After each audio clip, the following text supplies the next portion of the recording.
Bow, ladies and gentlemen, thank you for tuning into the Nick and Mal Show. I am Nick Johnson, one half of the Nick and Mal Show, and to the left of me is Malcolm Stowe, the second half of the Nick and Mal Show. Before we get the show started, I want to give a very special thank you to everyone that constantly tunes into the show. And since you guys are here, shout out to Paul Litvak. Yeah. He's literally one of our most loyal listeners. You know what I mean? Great comments on YouTube, giving you paragraphs, essay of comments about about the whole episode. So that's the type of guy he is. Yeah. So Litvak, definitely we appreciate you. And if you're a new listener, hit that subscribe button. I know a lot of Falzone loyalists are going to be tuning into this episode. Hit that subscribe button, man. We're going to be providing a lot of great content in 2021. And in that, to start off a great 2021, we have two young goats in the building. OG, first of all, we got I like to call them great white sharks. We got two great white sharks in the building. What's your nickname again? The sweet bitch guy of Brooklyn? My customers know me as the sweet bitch guy in Brooklyn. There we go. AKA Uncle Jack is what we refer to him as. Sir. And Nick Falzone, my brother from Utica College. Finally. Is true. Gentlemen, I'm happy to be here. Yes, sir. And we are in the building. Now, let's start with the interview. Uncle Jack, your son says you need to tell us this Puma story. What's that about? Oh, well, where I grew up in the Glenwood Projects here in Brooklyn. And we really didn't know much about leaving the neighborhood, leaving the grounds until we went to junior high school. And when I went, I had these nice brand new purple suede Pumas. Mm-hmm. And after school there were two. We had to take the B78 bus to get home. There were two B78 buses. One stopped at Glenwood Road and Ralph Avenue, where I would get off, and one would go down Ralph Avenue to Sutter Avenue. Now, the white kids knew not to get on the Sutter Avenue bus because you would get your ass kicked. Mm. So every day when I got on the bus, I'd look. I said, "All right, that's the Glenwood Road bus." I got on the bus. The guy must have changed the bus from the Glenwood Road bus to the Sutter Avenue bus, to the Sutter Avenue, yeah. And before the bus took off, I realized that I was on a bus with a bunch of boys that I did not know. Which is never good. Even today, like I don't want to have that happen to me. But it's a backup. Right? Shout out to my boy Terrence Mobley, who just happened to be on the bus with me. He also lived in the projects with me. And some kid saw my brand new suede Pumas. Yo, I'm taking those sneakers. I'm like, you're not taking my sneakers. And before you knew it, there were 15 guys that wanted to take my sneakers. Oh my goodness. So Terry says to me, "Jack, you go home without your sneakers, your pops is gonna kill you." I said, no kidding. Before you know it, the only thing that's going on is this. Just me, Terry. He basically stuck up for me. And yes, I was the only white kid on the bus, but thank God we were able to fight our way to the middle door. Bus stopped. We jumped off. And we walked home, and I was lucky enough to keep my sneakers. Oh, there we go. And you made a friend, right? Oh, well, you knew him before that? I knew Terry a long time before that. I know Terry since kindergarten. Terry Mobley, my boy. What would have happened to you if you didn't have your shoes on? My father would have beat my ass.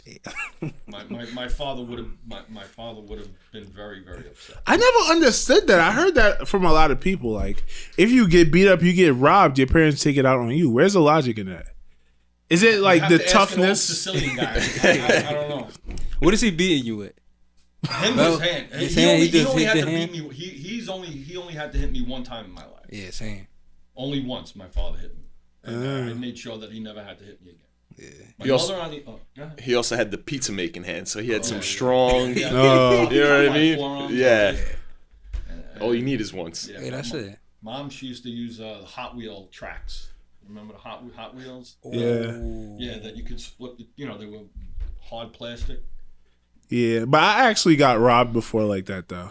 I didn't get I didn't get beat up or anything, but I remember I forgot it might have been in Bronxville. I went to You really the sweet bitch of Brooklyn. I'm really a sweet bitch of Brooklyn, but I went to a recreational center, and I swear to God, it's probably like 10 degrees outside, cold as fuck. Got my polo bubble on, Ugg boots and everything. I go to play basketball. I come back like, yo, where the fuck is my shit? You know what I mean? But mind you, I had been in America for not that long. So, you know what I mean? I really didn't know that this is not a place to leave your shit out just chilling. Yeah.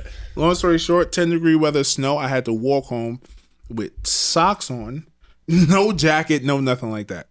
I wish my mom would have whooped my ass for that shit. Now that you feel bad for. Yeah. Word. Lesson learned, though. Lesson learned. Where were the shoes that were on your feet? I came with. Oh, okay. So I had. I think I did leave with my basketball shoes. Either way, you were cold. Yes, Either way, I that didn't was a have cold walk home. Uggs. Yes, I didn't have You didn't have Uggs. your boots on. Facts. But before we get further into the interview, shout out to Sweet Bitch, who Uncle Jack is the #1 salesman of. #1, millions of records sold. Millions of cases, millions of bottles sold. Sweet bitches are happy everywhere. You know what I mean? They are happy They're everywhere. happy everywhere. This shit is strong though, Uncle Jack. I took one sip, but I feel it already. All right, though. That's all right. Go slow. Yeah, for real. Wine hits me different. Like, You getting your feels? a shot of Hennessy would probably not do me as filthy as a sip of wine. Next year, I feel like you're breaking a little sweat. Well, I've seen what Hennessy does to you, so I didn't want to bring any heavy stuff. Yeah. Uncle Jack, I don't think it was just Hennessy. He had everything in his system that Did day. he? Everything. I felt bad for him, actually. I felt bad for me too. Shit, I don't even know how you were fucking moving the next day, to be honest with you. It was hard. And we were supposed to go work out that morning with E, and he called us and he canceled. I was so happy he canceled because my head. Yeah, E canceled. Yeah. Oh, or did we cancel? I think we canceled and we still had to pay him. But my head was fucked up. Yeah. At that point, it's not even worth working out. You know what I mean? No, not at all. Not at all. I have a picture from that night of me and you. And you look at your face, the lights are on, nobody's home, bro. Lights are on, nobody's home. You could tell that you're off it in that picture, and I love it, bro. Damn. Love it. I'm going to keep that forever. And you know what?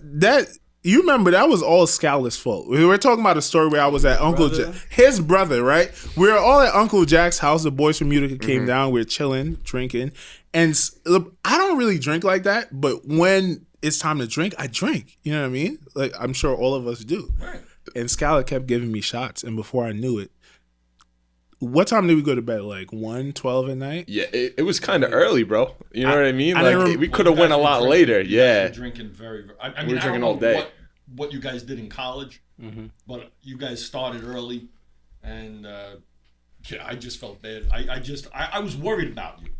That's why I made sure when you were in the bathroom, I said, somebody go in there. Because I didn't know if you'd be embarrassed if I went in there. I said He sent me in. It's like the locker room. Get him off. Exactly, yeah. bro. I said, get him off the toilet. Whatever you got to do to him, put him in the fucking shower and make sure he's breathing. And I appreciate y'all for that. Y'all took care of me. Of course. Back to Scala though. He's smooth like that because Talk to him. He'll get you to take the shots, right? But he won't take them with you. So you'll be the one feeling it after, and he'll be just egging you on like, yo, bro, come on, let's go. Another shot. That's what he told me the next day. He's like, bro, I would pour the shots out and then toss it behind my back. That's what I'm saying, Like, bro. you motherfucker. And he's just watching, bro. He's just laughing. He's like, yeah. Like, I'm lit, bro. I'm lit. In that same picture, you can see him like behind us, like pouring. Like you could tell he's scheming in that picture. You know what I mean? He's scheming. He's Ball know him scheming. best. Shout out to Ball. We got Ball in the building. Happy he's doing this to men. Huh? Yo, if you guys know Uncle Jack, by the way, Uncle Jack's a lot of pressure on you. Every time we told someone we was gonna have you on the show, you know what I mean? They know you're an entertainer. So give us some entertainment today. But if you know Uncle Jack, you always know, and he kind of touched on it before that, he always lets you know, listen, I'm from the projects. I'm not, like what you think when you see me might not be how it was growing up. Not at all. Different growing up. Exactly. So what type of lessons, what was it like growing up in the project for you? Well, in the PJs. It was growing up there it was great because we didn't need anything out of our little community. We didn't know what racism was until we were older. until we had to go out of our community to go to school.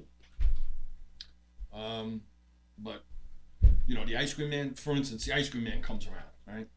And the ice cream man would stop outside, and if you didn't have money in your pocket, 10 kids would scream, "Ma, Ma!" And sometimes, the windows open, and sometimes your mother didn't hear you, or sometimes your mother wasn't home, Mm-hmm. But growing up there was where the saying where it takes a village, because 10 windows open, and if someone's mother didn't have money or whatever, or didn't open the window, someone else's mother would wrap up 50 cents, 2 quarters in a some aluminum foil and throw it down, and you could run and get your ice cream, and there's 15 of us there. It was a great way to grow up. It was. I told my kids many times that they would never understand the type of community that I experienced growing up. That's actually what I was about to ask you. Like, being around you, like, you are the community guy. Like, even in your neighborhood, like, everyone, you're cool with everyone. Except the guy across the street. Fuck that guy. Is that what you get? No. Fuck that guy. Fuck that guy. As a matter of fact, fuck Scala, talking about Scala, he was right there with this guy on his shoulder. I'm like, fucking Scala, stay on this side of the street. The only thing in my head was like, Scala, stay on this side of the street. Go to fucking inside. All you other guys, listen, when I told everyone to go inside, most of you guys went inside. Fucking Scala's still out there. I said, Scala. Yeah, he was looking for me, though. He was definitely making sure. Right on your shoulder. Like, how coaches need the get back guy? Yeah. Scala was my get back guy, Please. Not too. You guys were teed up, though. I never even seen you that angry in my life. You know what it was when you start messing with like my family and stuff. I try not to get angry over stupid things. Mm-hmm. But when you start attacking my family, you put my address out there, I get angry. And it's been years coming, but that guy's not even worth time. You know what I mean? That's not even worth time. I forgot about it. Good week later, we got a good laugh off about it. I sent you guys the video that he posted. I'm like, look at this guy. Yeah. But shot. after that, As I said, fuck that guy. Yeah, it's a fuck him is right. Yeah. But anyway, listen, it's just a matter of wanting to. I also grew up in the restaurant business, so you're nurturing, you're feeding people, you want people to enjoy themselves, and it's just the way I am, the way I'm wired. What's the value of that though? Of being such like a person who the value is seeing people happy. Mm-hmm. Listen, I could be an asshole sometimes. You know what I mean? I'd say fuck this guy all the time, or fuck that guy. Especially if I'm driving and I get mad, fuck you, but. In reality, I'm nice and calm, and I just want people to be happy. If you come from a good place, if you come from a place of love, and that's what you put out, that's most of the time that's what you'll get back. And you just want people to be good, to do good. And that's it. I feel like that was one of the most like redeeming qualities that I got from this guy was that sense of like having that big friend group. Getting people close to you, because that's when you make memories. That's when you like enjoy your time. You know what I mean? When we used to hang out in college, right? How big was the group that we hung out with? Huge. And we were all close friends. There could be like 20 of us. You know what I mean? And it was the boys chilling. And to this day, we all keep in touch. Exactly. We all have those memories. We talk about it here today. And for me, that came from this guy. You know what I mean? But back to the projects. Father's Day, couple times. They do a barbecue in the park. And this guy always makes sure he passes by and he brings me. So, the big you know park. what I mean? Exactly. Oh, so you always go back to the PJs? We don't live Once a far year, from it. yeah. Oh. Do you know anybody that still lives there? Like from back in the day? Of course. Shout out to my friend Jeffrey Fleming. Jeffrey Fleming is stronger than Superman. What you mean by that? Talk to us. He got hit by a train and lived. He was Word. He was working on the tracks about 5 years ago, and I heard it on the news at 4:30 in the morning or 5 o'clock in the morning. MTA worker, 50 years old, and I just knew, and I'm like, fuck. I called him, and he didn't answer, and then I got a call from who the hell called me? Daniel Mobley called me, and he says, yeah, that was Jeff. He had the train on top of him. His partner died, but he lived. Yeah. All over his whole body, or like? Yeah, the train was on him. Is he okay? Like he's okay. He's got to go for therapies and stuff, but he's good. If you're alive, you're okay, right? You That's know? a fact. What don't kill you make you stronger. Exactly. But Falzone, you saying that like we had a big friend group, I could definitely see, with a father tendencies and 100%, bro. Of a big family and always looking out for people. Yeah, looking out for people I mean? and always being comfortable around any type of group. So I definitely being see genuine. that rubbing off. Yeah, Being that's genuine. Valley right there. That's it. So, I mean, I was lucky enough when I played high school football that my dad was able to give me a ride to 6:30 practices. You know what I mean? Or else You I was lucky taking 2 motherfucker. buses. That's the truth, bro. And I don't pretend like I didn't know I was lucky. You know what I mean? Yeah, that's a fact. Like I was definitely lucky because it went from a 15-minute ride. It went from maybe it could have taken me an hour to get train, there, yeah. or 2 buses to 15 minutes. Mm-hmm. But we always made sure we went out of our way because there was this bus stop on was it Avenue L or Avenue J? Okay. Avenue, whatever it was, yeah, right? That most of my boys used to take, and a lot of them. I mean, growing up, like all high school guys, some people are boneheads and they don't leave themselves enough time. And we had shout out Coach Odita. We had one of the best high school coaches that was disciplined. You know what I mean? If you're not 15 minutes early, you're late, and you're not playing. Like Really? it's like that, black and white. So you knew what you were getting with him. There was no question like favoritism. Yeah, no, there's no, you're here or you're not here, and you're not playing. So we'd go out of our way to see if we saw any of my boys either waiting for the bus we would, or, you know what I mean? And from like a younger age, he was kind of conditioning me like, you got to look out for your boys. You got to look out for your, you know what I mean? Friends are family. Mm-hmm. So we would throw like 5 guys in the car, we'd pull up, everybody run out. Like, oh, okay, we're just on time. We got 3 minutes, you know what I mean? Mm-hmm. But and if the car was late, if we were late getting there and I had 6 guys in the car, those 6 guys weren't playing. yeah, he didn't care. He Really? did not. Coach Odita did not care. You're late. You're late. Did you guys ever show up late? No. Okay, there we go. Never. We did what we had to do, you know what I mean? Word. But we won't get into that. But What? I was about to tell him your late story. No funny shit. You tell it. You tell it. Oh, at UC? because you see, because you feel like the boys fucked you over on that. Who fucked you? Listen, so let me know if this is foul. All right. Shout out to Keanu. Shout out to Keanu. Shout out to the guys. Shout out Keanu, back is at right. UC. So I got Serena. Serena came the night before. We're playing what's the school from Maryland or DC? The Cardinal team. You guys know what I'm talking about? Catholic? Catholic. Catholic Yes, University. Catholic, right? So Serena's obviously in my room. I don't think I had my door locked because it just makes sense not to have it locked. So obviously we probably had to get up by like 8 o'clock, right? Game probably at 1 p.m. So we 8 o'clock breakfast. I finally wake up, right? I wake up, boom. It's probably like 8:45. I'm like, oh shit, I gotta go. I gotta get up out of here. So I think I had my stuff packed everything up, left, right? And I see missed call from Coach Rodge. Shout out to Coach Rodge. Yes. Missed call from Coach Rodge. Missed call after missed call. I'm like, fuck. Teammates texting me. I'm like, fuck. So I didn't have a car at the time. So I walk, that's probably like 10 minutes. So I get to the calf. And then I see Eli and Keanu. Wait, hold on. So you didn't check to see if they was gone after you woke up? I'm pretty. Everyone left. It was Oh, okay, already so late. you know they left. Okay, yeah, okay. It wouldn't make sense though. Yeah, that's crazy. Yeah. I'm probably 40 minutes late already. Mm-hmm. So I see Eli and Keanu, and they go, "Yeah, bro, we was knocking on your door, and you wouldn't answer." So I'm like, doesn't it make sense to open my door and wake me up? Not if they knew you had your chick with you. Yeah. That's true. But still. And guess what happened to me? What happened? Nothing. I couldn't play the first half of the game. Oh, was that a breakfast though? Yes. Team breakfast? Team breakfast. You remember that? Understandable. I don't remember specifically like Guala not being able to play the first half, but I could see if you were late them being like, but college football is also different from high school. You know what I mean? Because it's kind of men, so you don't need to punish them as much. And I feel like a half was even maybe excessive for a team, but you should be there. So it's like You know what it is. Am I wrong for blaming Keanu Eli? I had a similar You had your chick with you, so you got to give them props for respect. Not barging in. Yeah. Right. seeing something they don't want to see. And y'all probably had a long night too, so y'all probably was really off of it. Though? Nobody. You know what I'm saying? Who gets But freaky before Personally, we I come? would have went into your room. Thank you. I would have came in and got you. Right. Exactly. Come on. And I respect the coaches for benching you because as you guys may not know, Mally was the GOAT, right? Yeah, he was nice, bro. Not playing Mally was a risk at that point. Yep.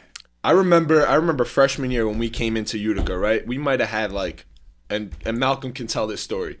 We might have had like 4 freshmen running backs that were like all dudes. You know what I mean? Malcolm being one of them.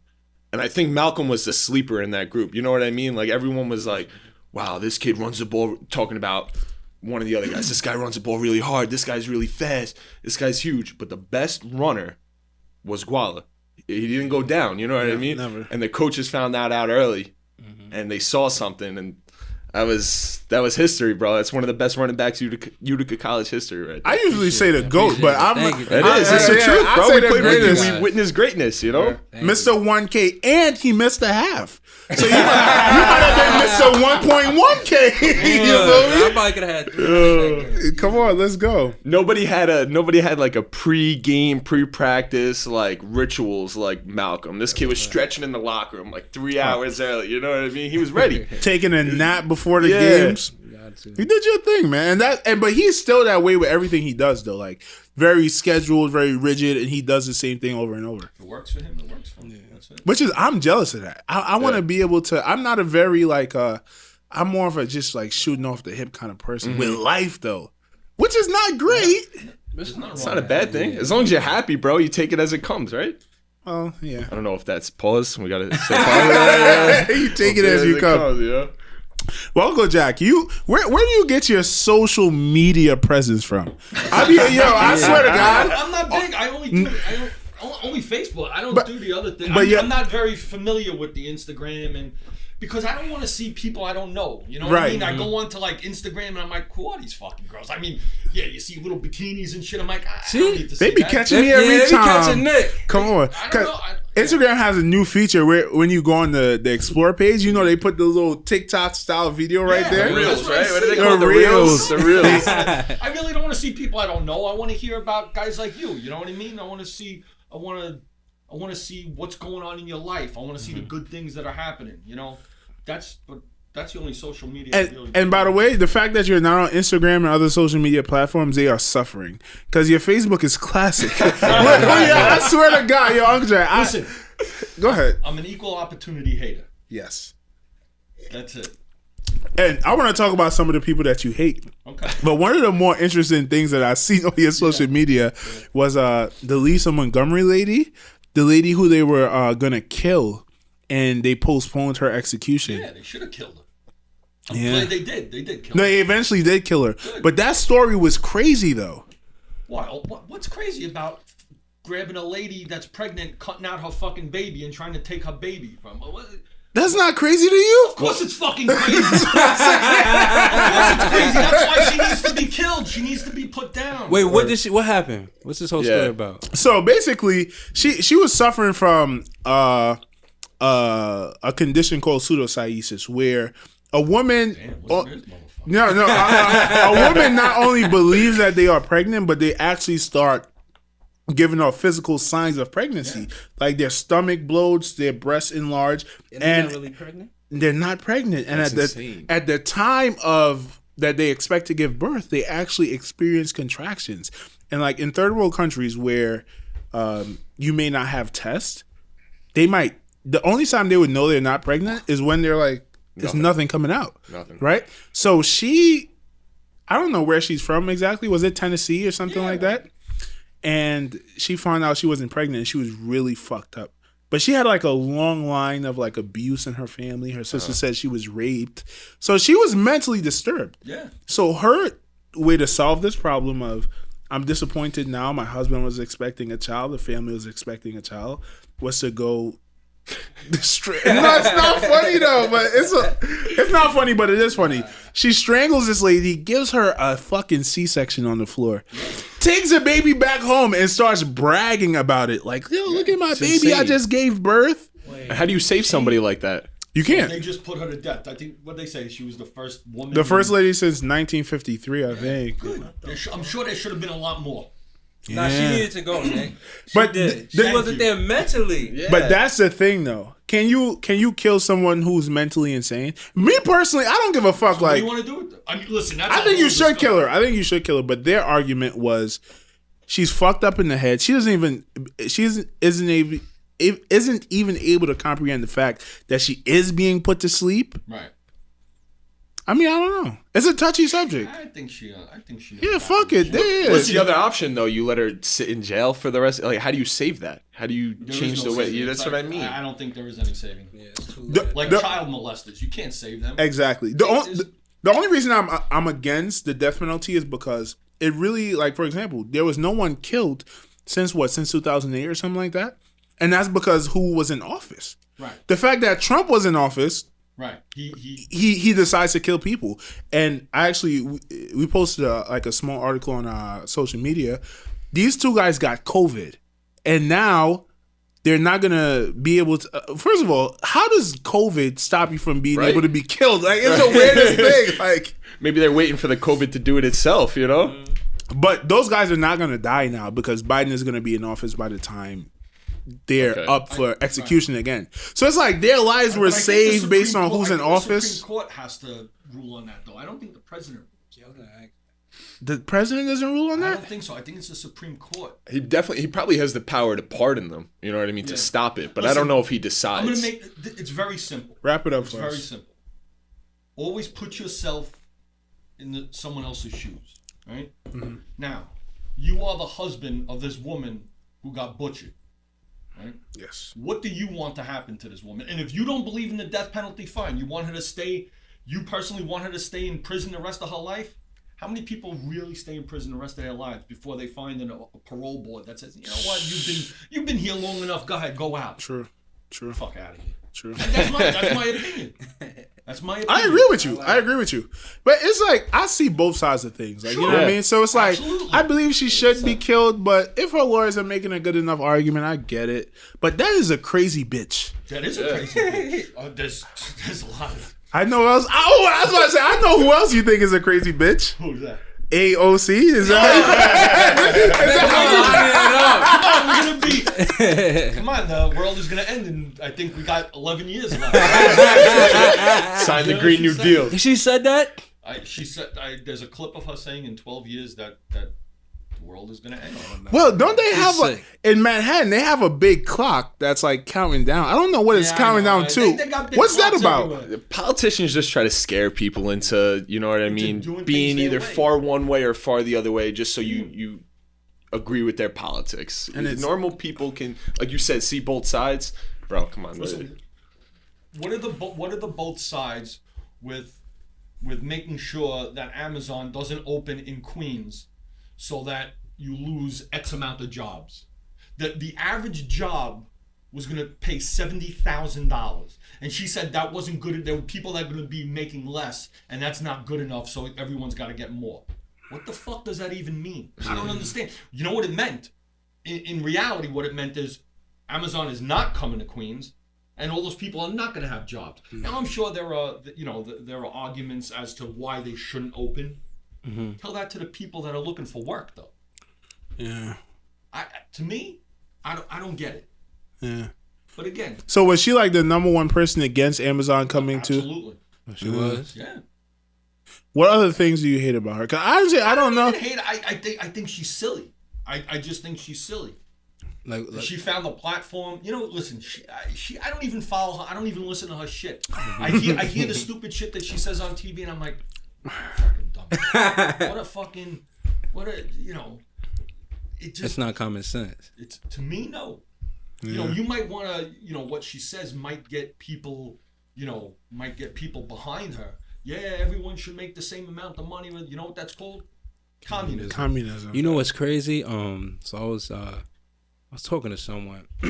I was talking to someone, and that's all they complain about. And I'll call Nick and be like, "Yo, like there's something wrong with this person. Like, why?" No, like seriously, like we're having a conversation, and you're always complaining about money, and you're always complaining. You think you deserve more money, and you can easily get more money by taking a test that an 18-year-old could take. and you could get more money and get more benefits and everything, but you decide not to, and you complain about insurance, etc. And I call Nick every time, like, yo, like, what is up with this person? Like, well, you know what's up. What is it? I really don't know. What is it? Obviously, they don't want to do what they need to do to better themselves. Yeah. It kills the hustle. Yeah. You know what I mean? These gentlemen, my dad, you guys hustle. I try to hustle, you know what I mean? But if everyone's getting the same thing, it kills the motivation to go out there and make a name for yourself, you know what I mean? If you're going to get the same thing as a guy that's sitting on his couch doing nothing, what motivation do you have? Yeah. Jeff Bezos would have never created Amazon. Elon Musk would have never created Tesla. That's even like a long shot, though. Yeah, you know yeah. I mean, you know? See, talk about my social media. I put up stuff, people say, but when I put up stuff such as, last week I posted about the gentleman that owns a brownstone up in Manhattan. People haven't paid him rent since this started, since the pandemic. There's one person in there that owes him $30,000 in rent. He's an older black gentleman. Okay? And I wrote, who's watching out for him? He's a landlord. Does that mean he doesn't have taxes? Does that mean he doesn't have to pay his water bill? Yeah. All that other shit. Plus he's got Alzheimer's on top of it, and his daughter tries to help him out. I said, who's helping this gentleman? Everyone's fucking quiet. Nobody wants to talk about that. Why? Who's helping him? Mm-hmm. Nobody's helping him. No. The government's definitely not helping him. Yeah. Especially not in New York. Especially not in New York. Live for free, bro. Well, it's a weird thing in our society. Like, I feel like, especially with people on the left, they have this mindset that we shouldn't give a fuck about people who are doing well off.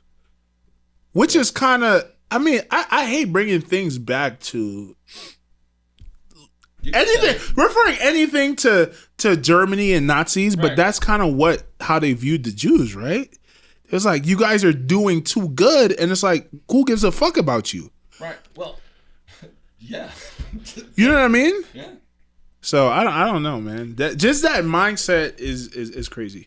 But you were saying, Nick, like, just the far right and the far left spectrum. Me and Malcolm was just talking about this with social media, right? And bro, all we do is fight. All we do is argue. It's insane. All one side wants to do is be able to tell the other side, you're completely wrong. You guys should live the way we live. Absolutely. Which is so idiotic because, for example, someone who lives in Texas, they should not be telling a single mom who lives in New York City how she should live her life, and vice versa. Right. And I want to ask you this question. Maybe you guys have more insight than others. Do you think we're at risk of a civil war starting because of that? No. No? No. I think most normal people are level-headed on that. I think there's the far right and the far left that are like highlighted in the media that people are trying to make it seem like, oh, if you're a Republican or Democrat, you're either far left or far right. When normal people can have that conversation, and how much does it really even affect your everyday life? Who's in the Oval Office? You know what I mean? None. So I don't think it's that serious. I see what you're saying, but for example, definitely, like, let's just say with what happened in the Capitol building, Donald Trump. I'm not even gonna say Donald Trump put it on Trump. Those far right militia groups are gonna start growing, right? Because that's what media does. It influences people. So okay, I agree with you. So you saw what my response was to them. No, what was it? My response was, they should have all been shot. Correct. They should have all been shot. They don't belong. I don't give a fuck what you believe. You don't belong there. Mm-hmm. Okay, I would have, if I was in charge of those Capitol Police. Maybe that's why I'm not in charge of police. You letting it go. Bow, let it go. Right. And that's it. And that would have ended that, right? Yeah. Nobody else is gonna do that. Is that there? right or wrong? No. You don't fucking belong there. Oh, but it's the people's house. Well, it's a people's house. You go up, you knock on the door. Hello, I got something to say.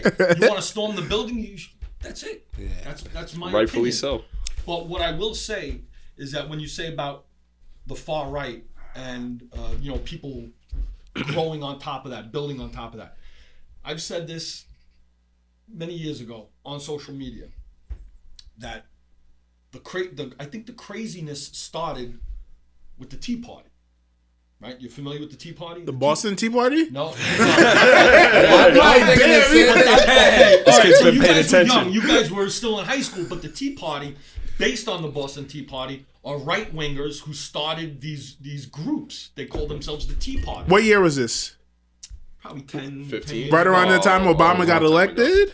After that, obviously. It was after Obama got. It had nothing to do with Obama. What it had to do with was, I believe, yes, there should be progress. There should be progression in everyone's life, right?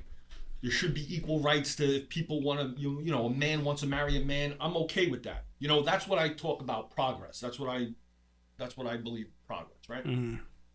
But when you try to take too much of one thing, right, at one time and force it onto society, that's what you're gonna get of things like the Tea Party. Yes.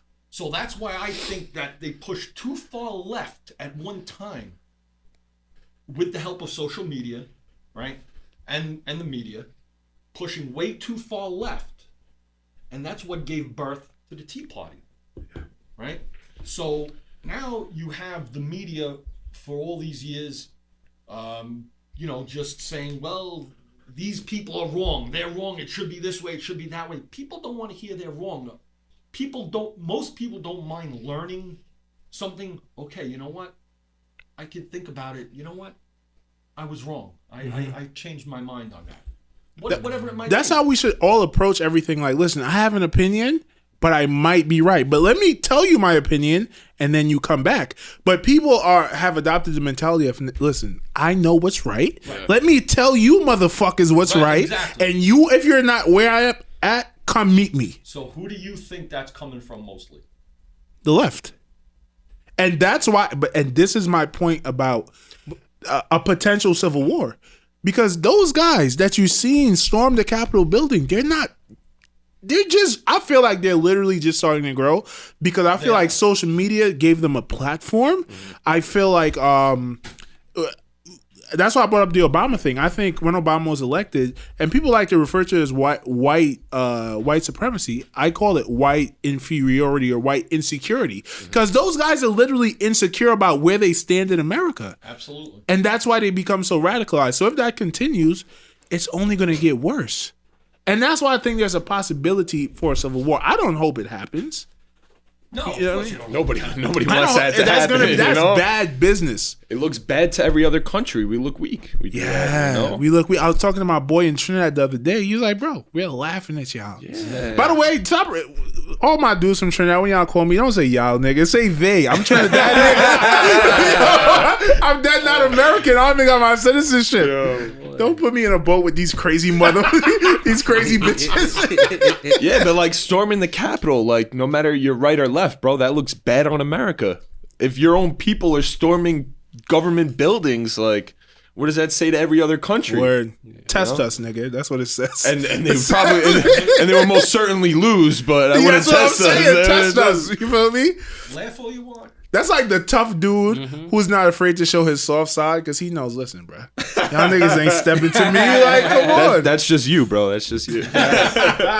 Toughest guy in the land. Do y'all think personally, like, if someone comes out with the idea of being the middleman between the left party and the right party, would they make a killing in a political run? Nah, I don't know. No, at this point, no. Because I think there are too many people, too far left or right now.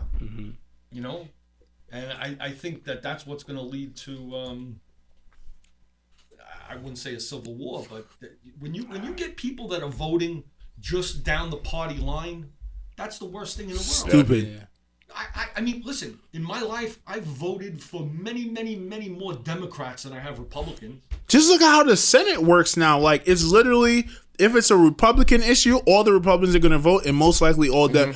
Like, it's no one saying, okay, let me literally look at it on a nonpartisan basis. There are a few, and that's why I give props to those people that voted for the Republicans that voted to impeach Trump. Listen, that's okay. They're thinking, they have their own mind. But do you think they were just doing that to protect themselves? Because I felt like after a while, that's a good point. Trump had a bit too much. Pause. But you understand what I'm saying? And they're more of like, I'm really a politician. Trump's a businessman. Yeah. I need to protect myself, so I'm going to try and impeach him. Could be safe face. Could be. But like Safe face. Kelly Loeffler, is that how you pronounce her name? Waffle. Literally 2 days before, she was standing saying, "I am going to vote to not elect Biden president." Right. She loses the election. Next day, she's like, "You know what? I support Biden."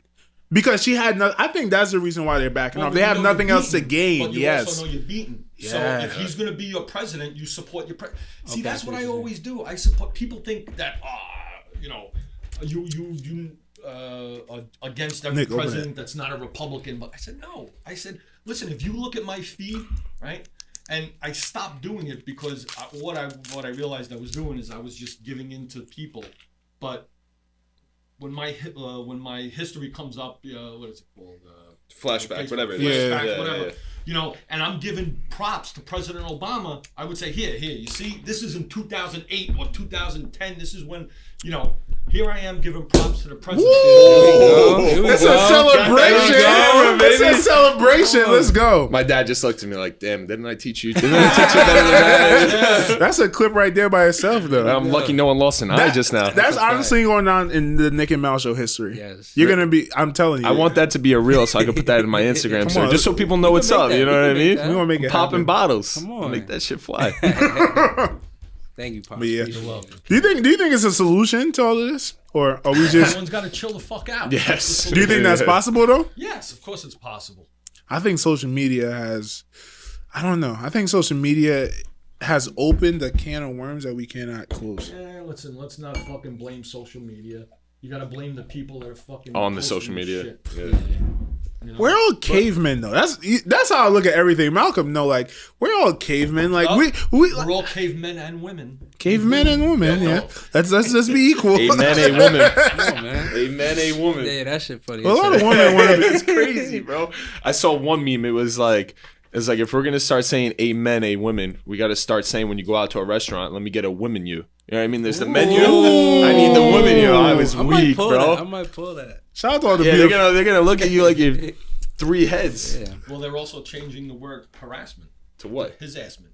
I think His ass mean to you. See, even in all this craziness where people actually believe it, normal people like us can laugh at that. Like, that's funny, bro. You know, like there are people that are really serious about this issue. I'll be so hurt. And it's laughable, yeah, right? Crying and shit. Amen. Like, that offends me. Like, stop going to church. I don't know. Like, people are offended by everything. You know, people are literally fighting over who gets the vaccine now.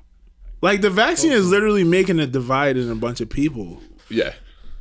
In New Jersey, right? They passed something where smokers are now eligible to get the vaccine, and people they're violating smokers. Like why yo, them first? Yeah, like you motherfuckers choose to do that. Like, So true. and I'm like, I don't know who should get it first. Like, you know what I mean? It's all a throw up at the end of the day, but something that should be a solution is now an issue. I saw one NBA player, and like this is just like food for thought. He said we pay way more taxes than everyone else. We should get it first. Oh, it was Charles Barkley? Yes. He said we pay way more taxes. We should get it first, and it's like he's not totally wrong. Like even though that's not ethically right. Like, but if you're gonna talk about what you do.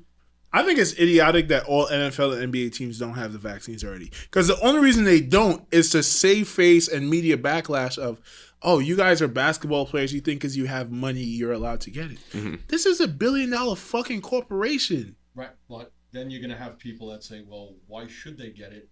Just because they're sweating and spitting on each other. Yeah. They don't have to be playing. You know what I mean? Like when a whole bunch of other industries shut down, restaurant industry is shut down.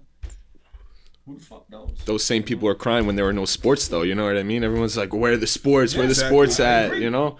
Which I think we see how important like sports culture is to society. You know what I mean? People are going insane in the spring. And, but imagine that life without sports and being cooped up in the house. We wouldn't really.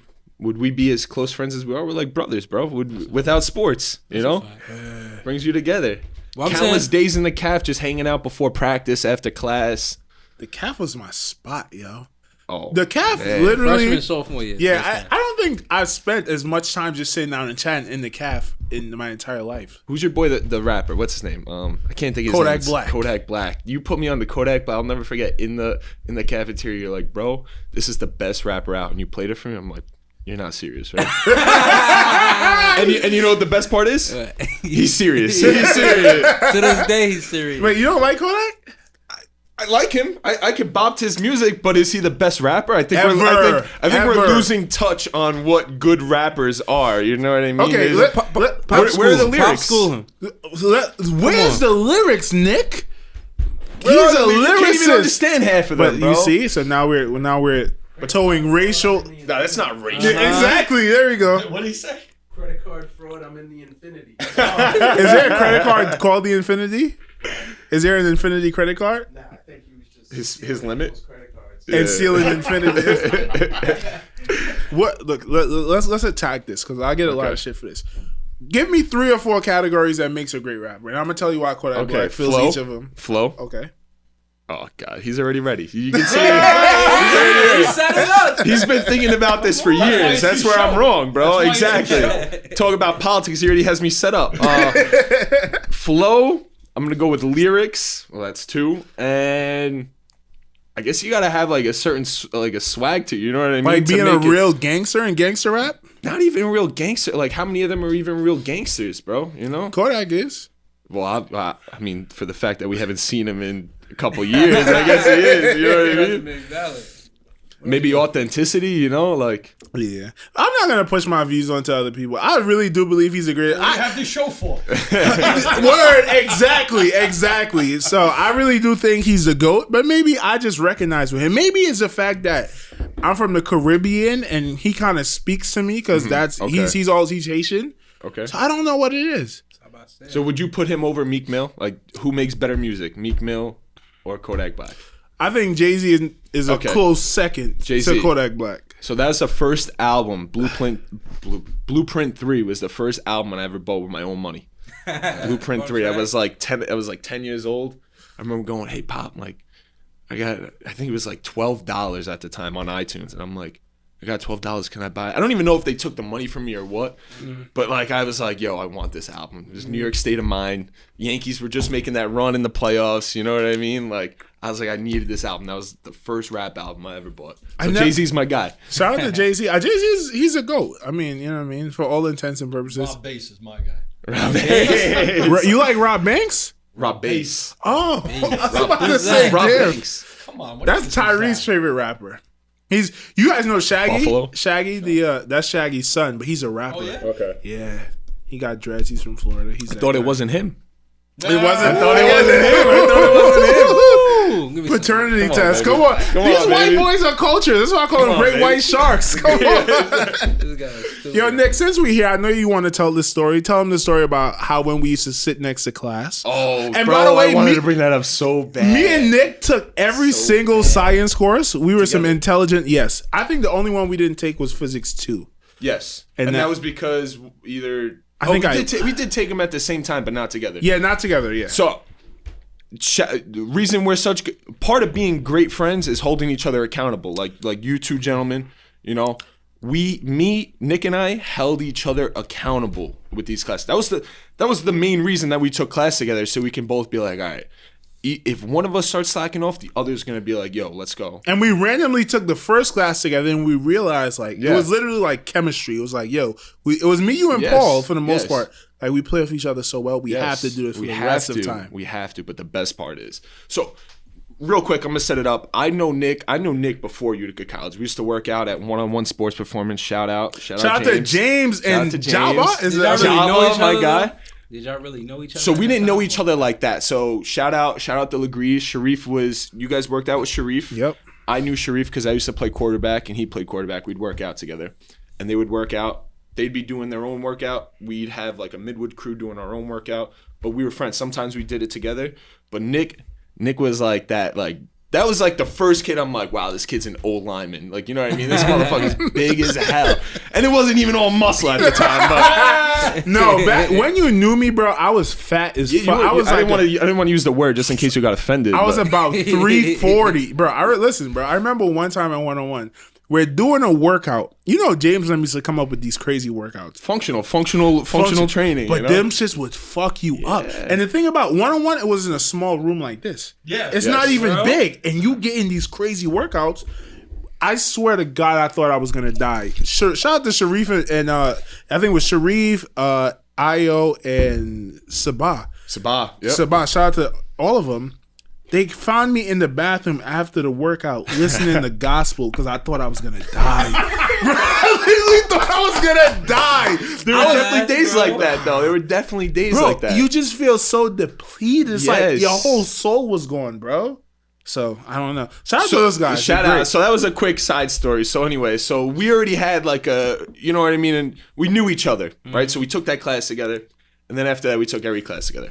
So for the audience, Nick and I are very similar people, like in the way we think, the way we act, the things we find funny.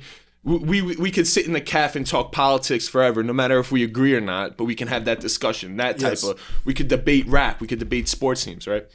Very similar people. Must be the name. Yes. Yo.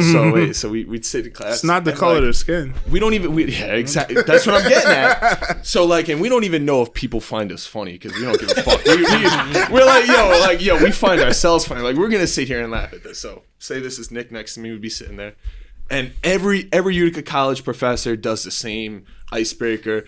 Name where you're from and something about you. Like, you know, cliche, like, what do you need to know something about me? But anyway. By the way, that's why I'm scared of public speaking because of those shits. Yeah, like, I'm like, what the? I don't know what to say interesting about me. Leave me alone. How do I know what's interesting about me? Word. Like, someone else's. But anyway, so it was one time. I'm gay. Yeah. Yeah, it was like one time, maybe freshman year, and we're like, yo, let's say the same exact thing. We're sitting next to each other. So we're like, one of us would go, it's like, I'm Nick. My name's Nick. I'm from Brooklyn, and I play football, right? Then it's like, all right, nice to meet you. Next kid goes, my name's Nick. I'm from Brooklyn. I play football. Everyone just looking at us like, what? They would turn around and be like, wait, those two kids sit next to each other. Y'all definitely feeling. Yeah, bro, because like, what physically do me and Nick have in common besides the long hair now? But I might we're have to maybe saying hit his hairstylist for some braids. Yeah, you but got to get dreaded up, bro. dread. I don't know about dread. I don't want to cut it right away. But anyway, that used to have me crying, bro. Yeah. And Malcolm, you said we failed classes. Quite the opposite, my brother. Never. All A's. Never, bro. All A's. No matter what we were doing, like one of us would be like, yo, like 5 o'clock library. That was a thing with our crew, bro. Everyone did what they had to do. Yes. Everyone hung.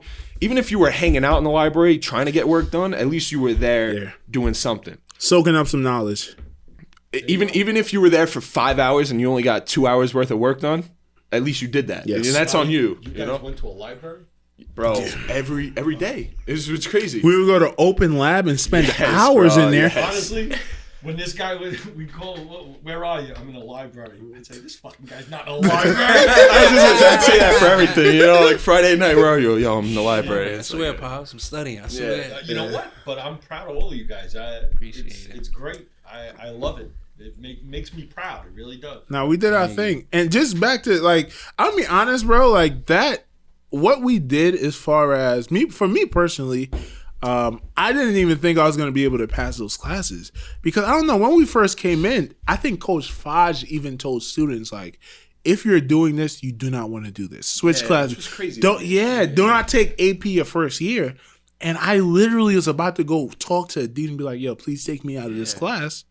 And I'm so happy I didn't because it was a life lesson that all you have to be is regimented. All you have to do is put the work in and make it fun because that's what we did. We made it fun. Yes, we It did. wasn't boring. We looked forward to going to the library. We looked forward to going to open lab because we would study, but we would kick this shit too. I didn't exaggerate when I said 5 hours with 2 hours worth of work done. You know what I Yes. mean? Like I Yes. wasn't exaggerating. Yeah. So Yeah. And you know what? Back to Malcolm. Shout out Coach Rodge, who Yes, sir, Coach my Rodge. my mom swears that like the reason I did well in college was Coach Rodge was my advisor or whatever it was. You had a freshman year? I probably had him from sophomore year, and then like after that, he's like, because my mom was like, "Thank you so much, Rodge." Like, really did well. And it was Rodge. It was 100% Rodge too. But even he was like, "Yo, like." He's like, your mom thinks I'm doing so well, I'm just gonna keep you so someone gives me a little praise, you know what I mean? And that was shout out the Utica advantage. Even though I might not have ever used it, at least I knew I got to be regimented, you know what I mean? Yes. And that's for certain people that I bet you used to use that. That's You my used to favorite use shit, that. yeah.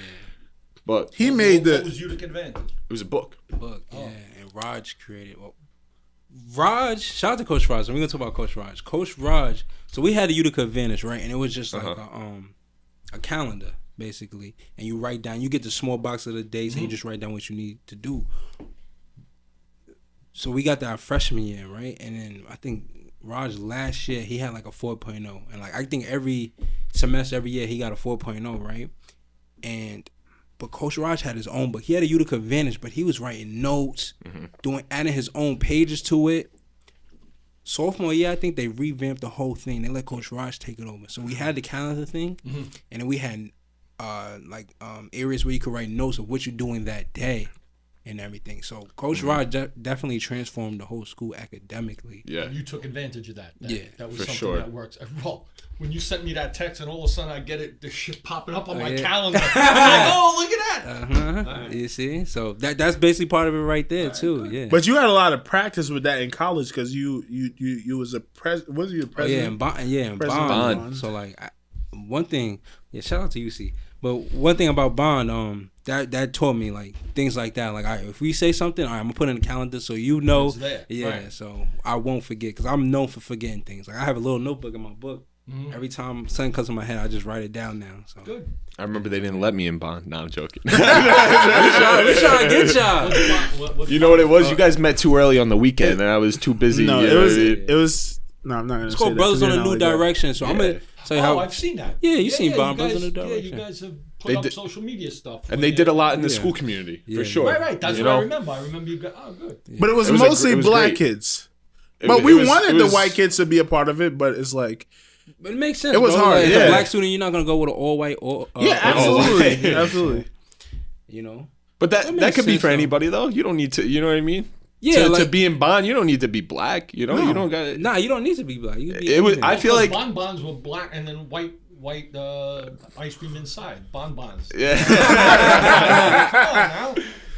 But Probably Uncle too Jack, young for that. let's not forget you here representing the Falzone family, and I want to ask you about the married life, right? For the young, Married life, for the right. young men listening to this, that's trying to learn how number one, you know you have the right lady and how you make things work. So number one, give your significant other a shout out. Shout out to Lori, the lovely wife. Thank Shout out you, to Lori. Lori. Shout out You're to the best.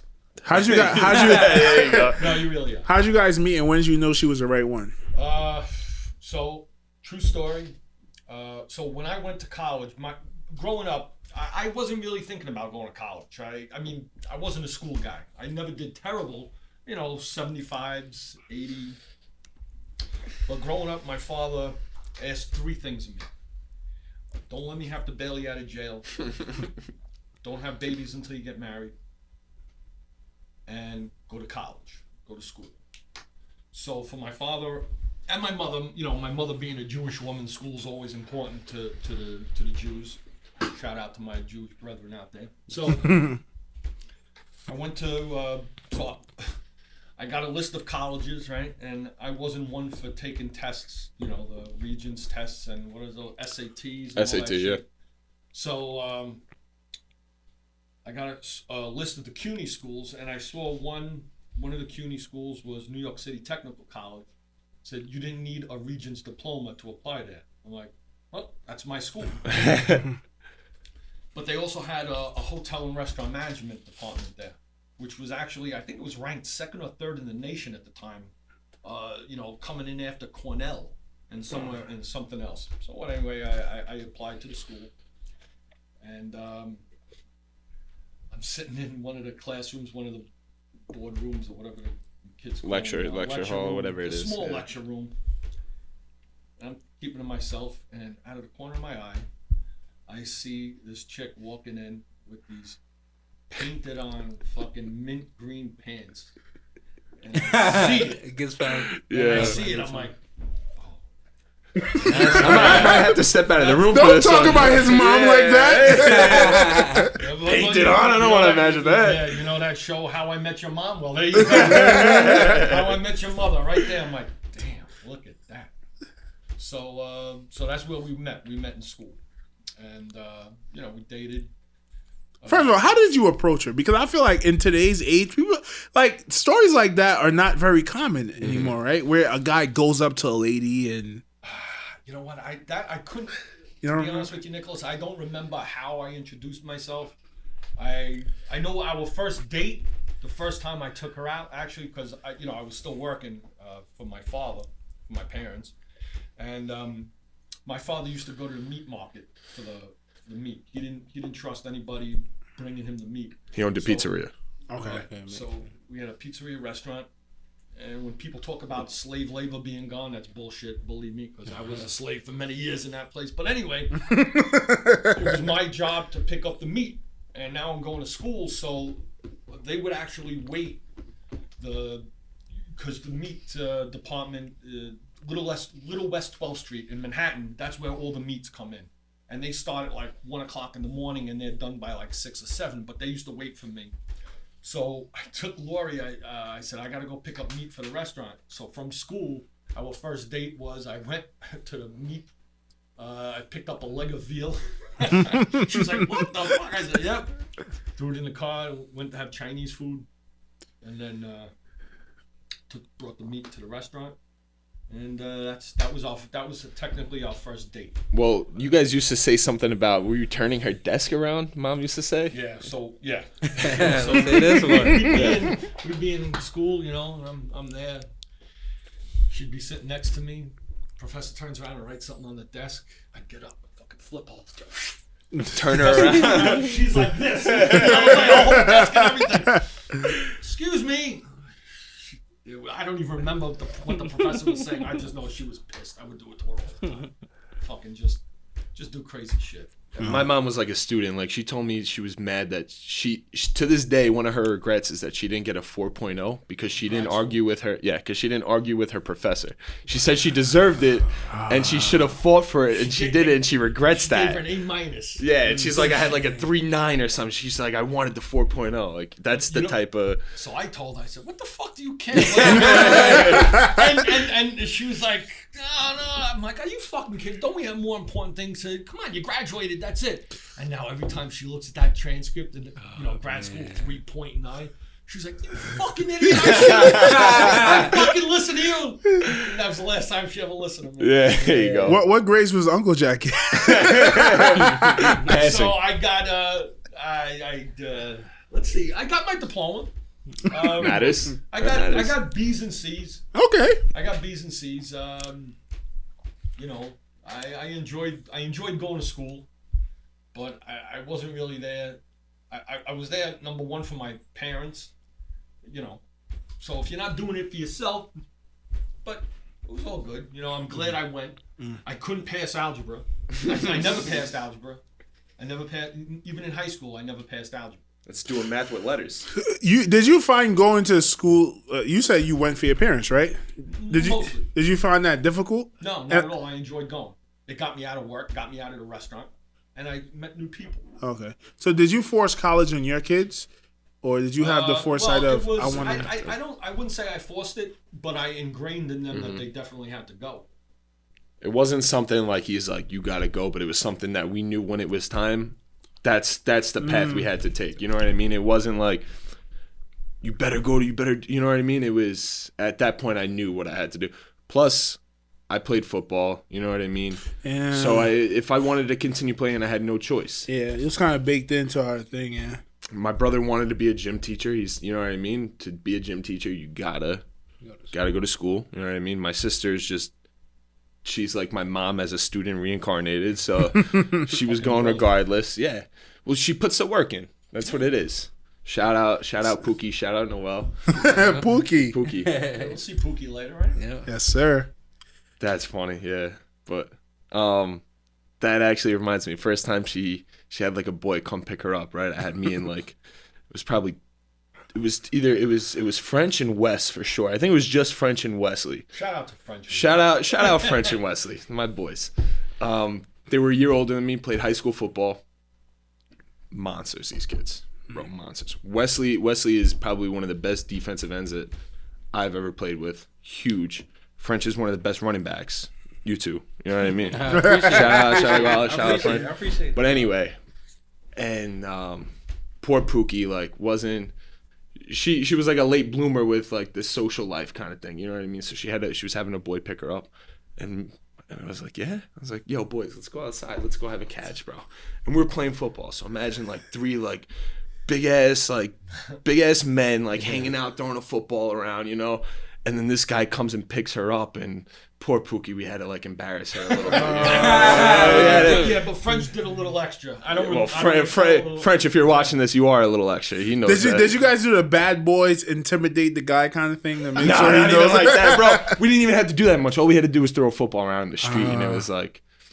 I mean, it's awkward picking up a girl for the first time. You fellas know that, you know what I mean? It's as awkward as you make it, but especially if you see one brother and 2 grown-ass men outside, you're like, maybe I'll pull up 2 houses down. You're like, yo, I'm here. Which happened? Yeah. What house you at again? Yeah, exactly. Noel's older than you, right? 3 years. Okay. 3 years. I'm the youngest. Oh, Now my dog that's my brother. But Yo, what's your dog's name again? Louie. Shout out to Louie, man. On the my mom and my sister snuck in on what is it? The dog certificate? What is it called? The license or whatever. His real name is Louis Vuitton. Are you serious? But I'll never call him Louis Vuitton. LV. Yeah, he's LV. That dog is one of the cutest dogs I've ever seen in my life. You got a good heart, bro. Yeah. You know, that's something weird to say about a dog, but you know. How'd you guys get him again? Well, someone left him chained up to a church fence. By Barclays Center, downtown Brooklyn. Center, and shout out to the young man, John McCarthy, who became a police officer, his friend. And they called 911 because of a dog chained to the fence. He showed up, and the dog is there, and there were a bunch of men hanging out on the fence. And he said, "Hey guys, could you just get the dog off the fence?" Officer, that's not our dog. He's like, "Listen, I'm not here to break anyone's balls. Just they're gonna keep calling. Please take the dog off the fence." Officer, it's not our dog. So he left. He was like, "All right, when I leave, the guys will get the dog off the fence and the boys will hang out, whatever." Got another 911 call. He pulls up. He was like, "Guys, please." He was like, "Officer, I'm telling you, it's not our dog." There was an old lady standing out there. She was like, "Officer, I've been here for many hours. It's nobody's dog." That was a good impression. Old lady, right? Took the fucking dog. Took him to the vet. That's what they do now. They take the dog to the vet to see if it's chipped. If it has a chip, no chip. Brought the dog to the precinct.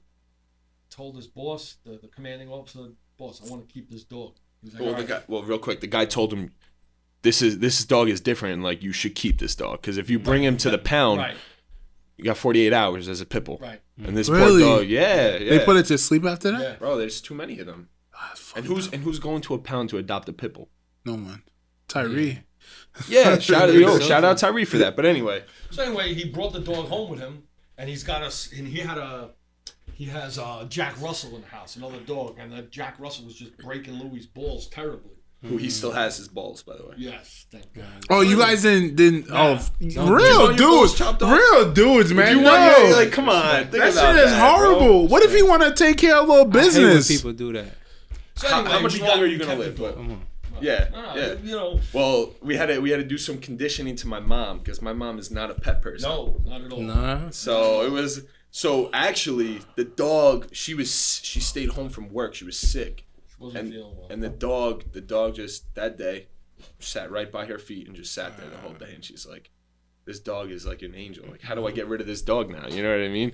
So shout out Louie. It's now I'm not the baby of the family. That guy is. He's spoiled, and that's it. And shout out to Ant, because Ant is the one who told me to ask you guys about this story, because he was telling me that like your mom and your sister hated the dog too. Yo, my sister was deathly scared of dogs, bro. And imagine just bringing a pit bull into the house. Like, so shout out Ant too, because it happened in probably like April of our senior year, and like how I said we had the big group. I'm talking to Ant. I'm like, "Yo, I just got this dog." He's like, "Bro, that's dope." I'm like, "Yo, I think I'm gonna go home for Easter." And I don't know if you guys want to hear this. I'm like, it's not even for Easter, bro. I just want to see this dog. Like, I remember that. Forget this 4-hour trip. Like, I would not do that just for Easter. I Catholic, but so Ant's like, "Yo, bro, I'm gonna take the ride with you too." So Ant came over for Easter, and we were both just there to see the dog. You know what I mean? But it becomes, I feel like pets are that you get so attached emotionally though. Nah, it's. I don't know if you know, I had a cat.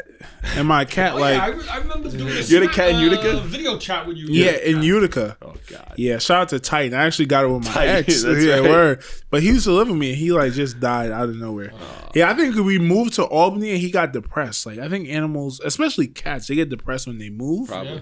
Well, because they're not accustomed to where they are. Yeah, Probably. and him and Tyree's dog were best friends. Yes, I Like, remember that. Play fighting, the dog would have his little head in his mouth, and it's like they're just playing. Yeah. Sometimes the cat would make Bronx cry, like Bronx couldn't hang with him sometimes. That's a dope name too. Yeah, facts. I mean, the Bronx is what it is, but it's a dog name. Shout out to Bronx, but yeah, bro, my cat died and I was really fucked up. Like initially, I didn't cry, but I remember one night I was working Lyft, and I seen a cat run across the street that looked like my dog, like my cat.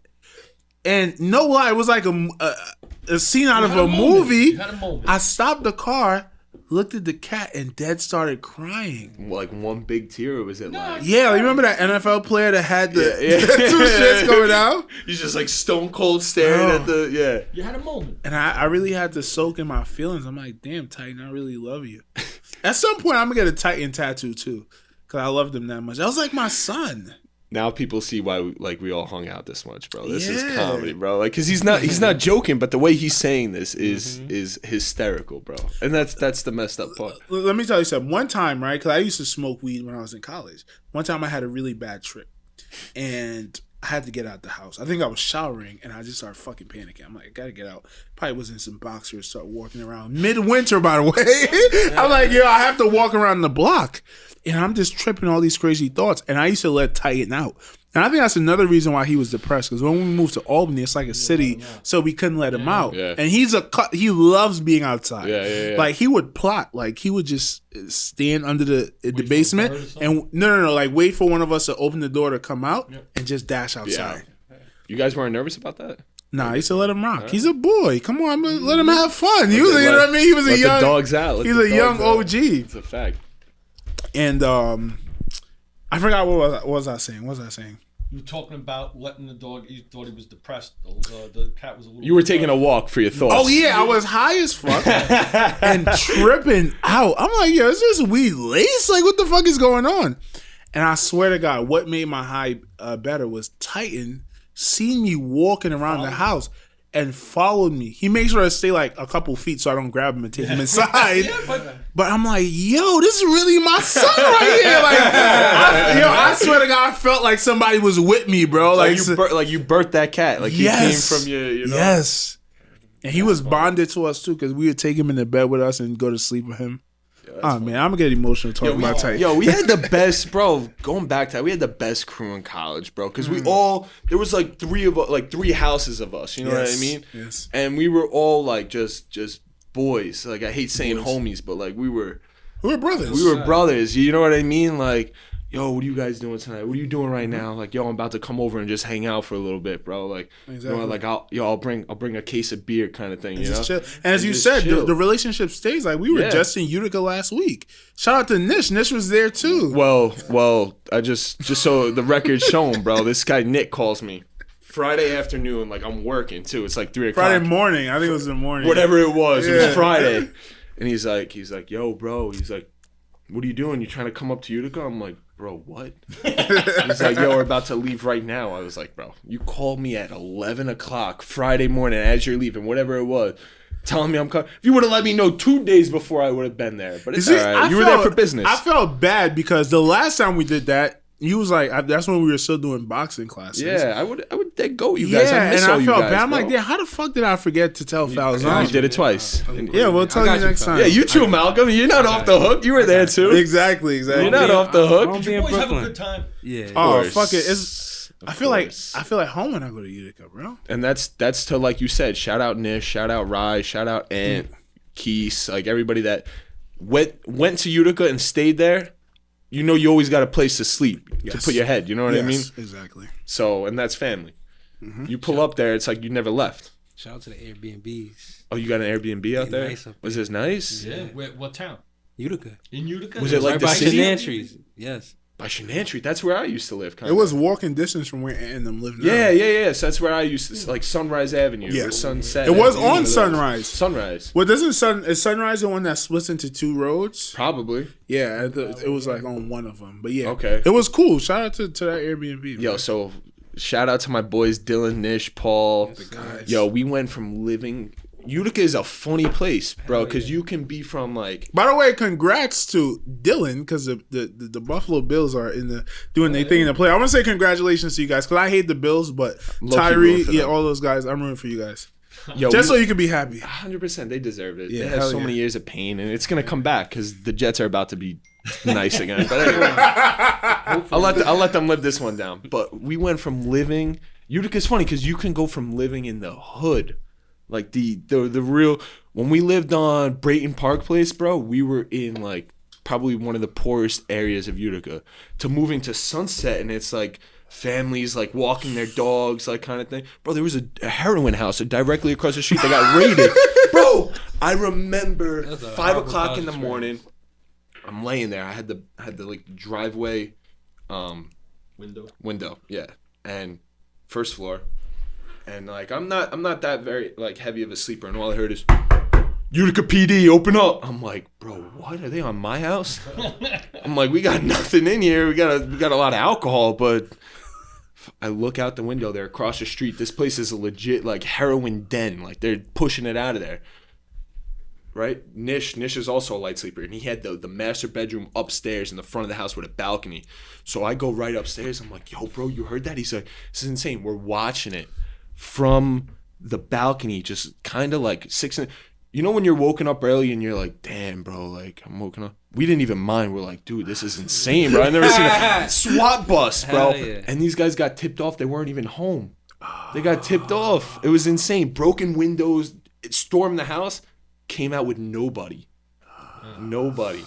Waste of time and money. Exactly. Bro, but that's a great scene though, early in the morning. Exactly. And the best part was there was and we had Derek living with us at the time too. He was one of our roommates. So we had probably it was like 5 football guys in this. So that's a type of neighborhood where they will rob your house kind of thing. But when you live with 5 grown men, no one's testing you like that. You know, exactly. So that's why we were cool living there.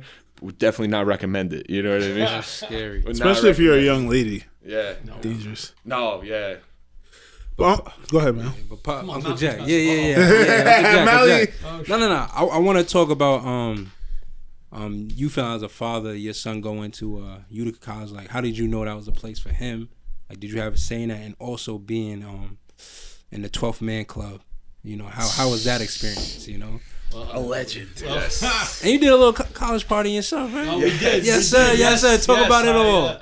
All right. So, when he decided to go to Utica College, I think a lot of it was that he was going to have an opportunity to play, right? Yep. They had what he wanted to study. I had a good time on my recruit visit. Right. Yeah. It's always big. And, of course, you know, Mom is more in charge of the schools and stuff, so it was mostly he and her, and that's where he decided to go. I said, all right, I don't mind this drive. I said, but, you know, the whole idea was that wherever he went, it was going to be, you know, driving distance because we don't like missing games. Mm-hmm. Okay. So when he picked Utica College, it was great. You know, met you boys, love you boys, like you're my own.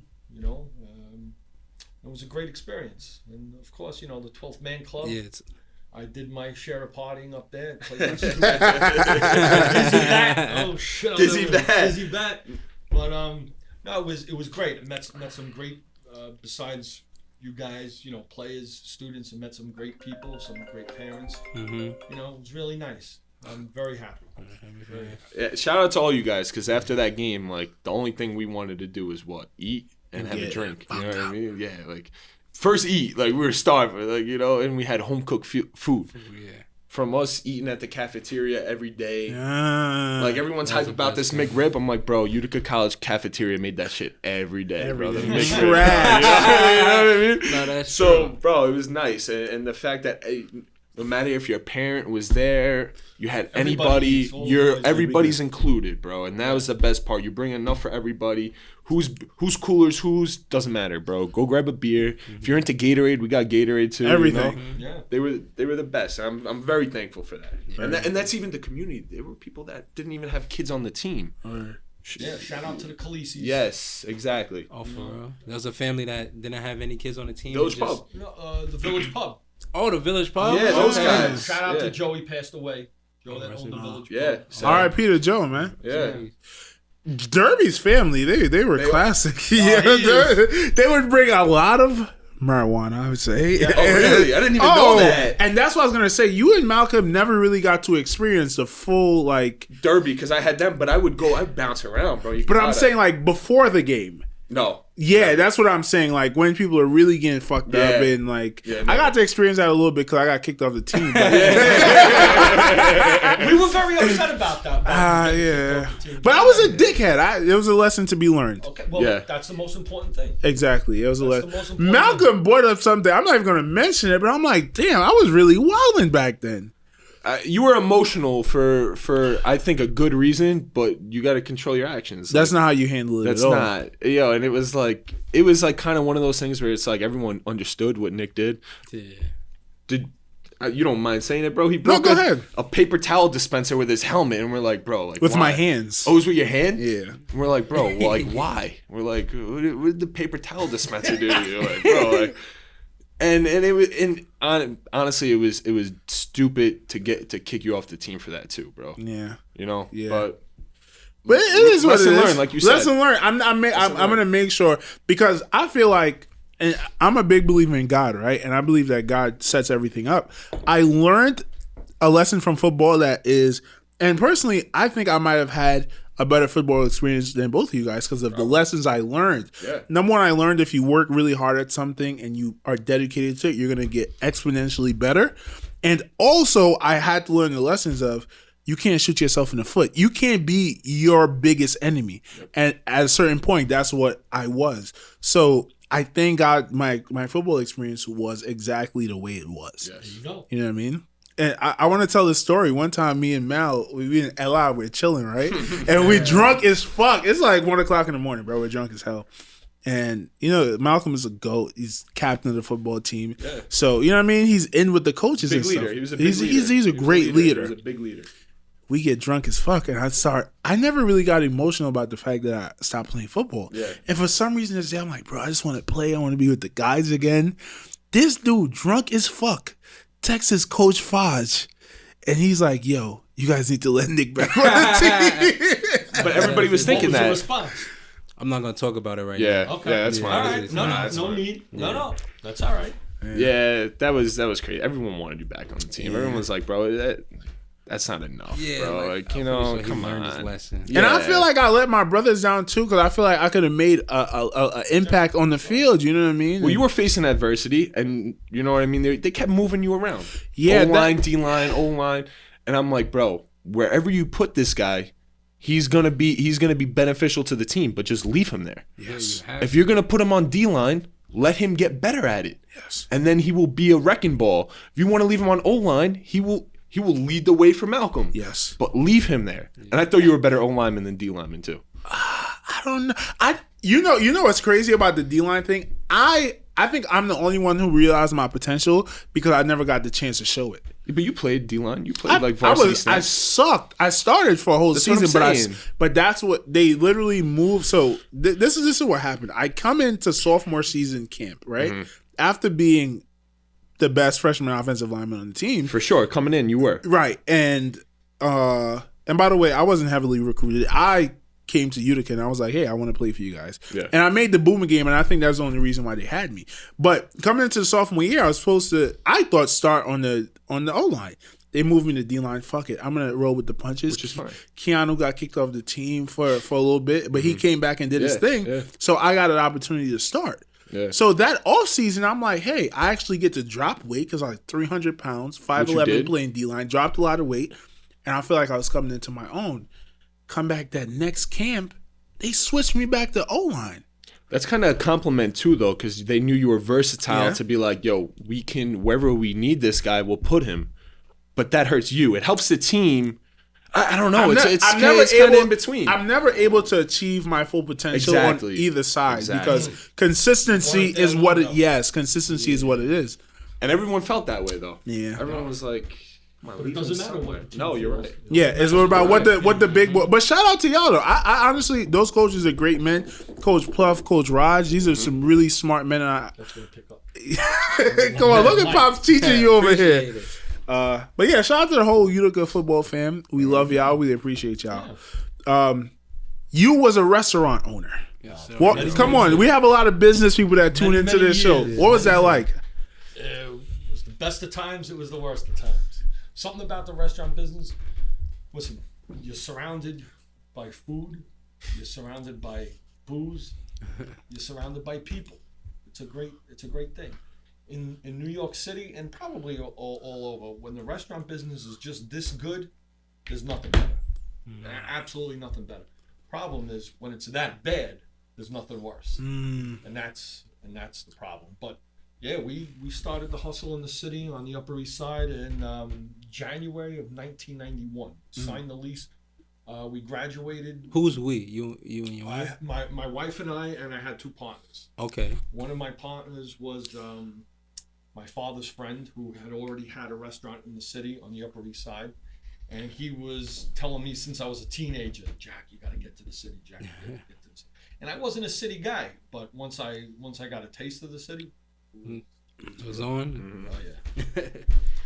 So we started there in we graduated college in May of 1990. Signed the lease in August and opened in January 1991 on the Upper East Side. And then 4 years later, we opened our second location down on 3rd Avenue, 29th Street, 29th and 3rd. Bow! Ladies and gentlemen, we are back. We had to take a quick intermission. But yeah, Uncle Jack, what I wanted to ask you personally was, so me and Malcolm went to a diner in Utica, and first of all, the food was great. Okay. The customer service was fucking amazing. Why do a lot of restaurants have an issue with having good customer service?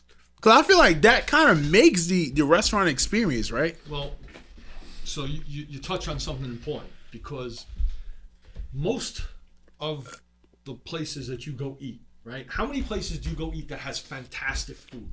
Oh, it was the best I ever had. How many times are you going to say that? Once, twice? I believe that 90% of your experience in a restaurant it's an intangible. Yes. It's a feeling you have. What gave you that feeling to go back? Most of it is the service. Service is an intangible. It's like the wait person made me feel comfortable.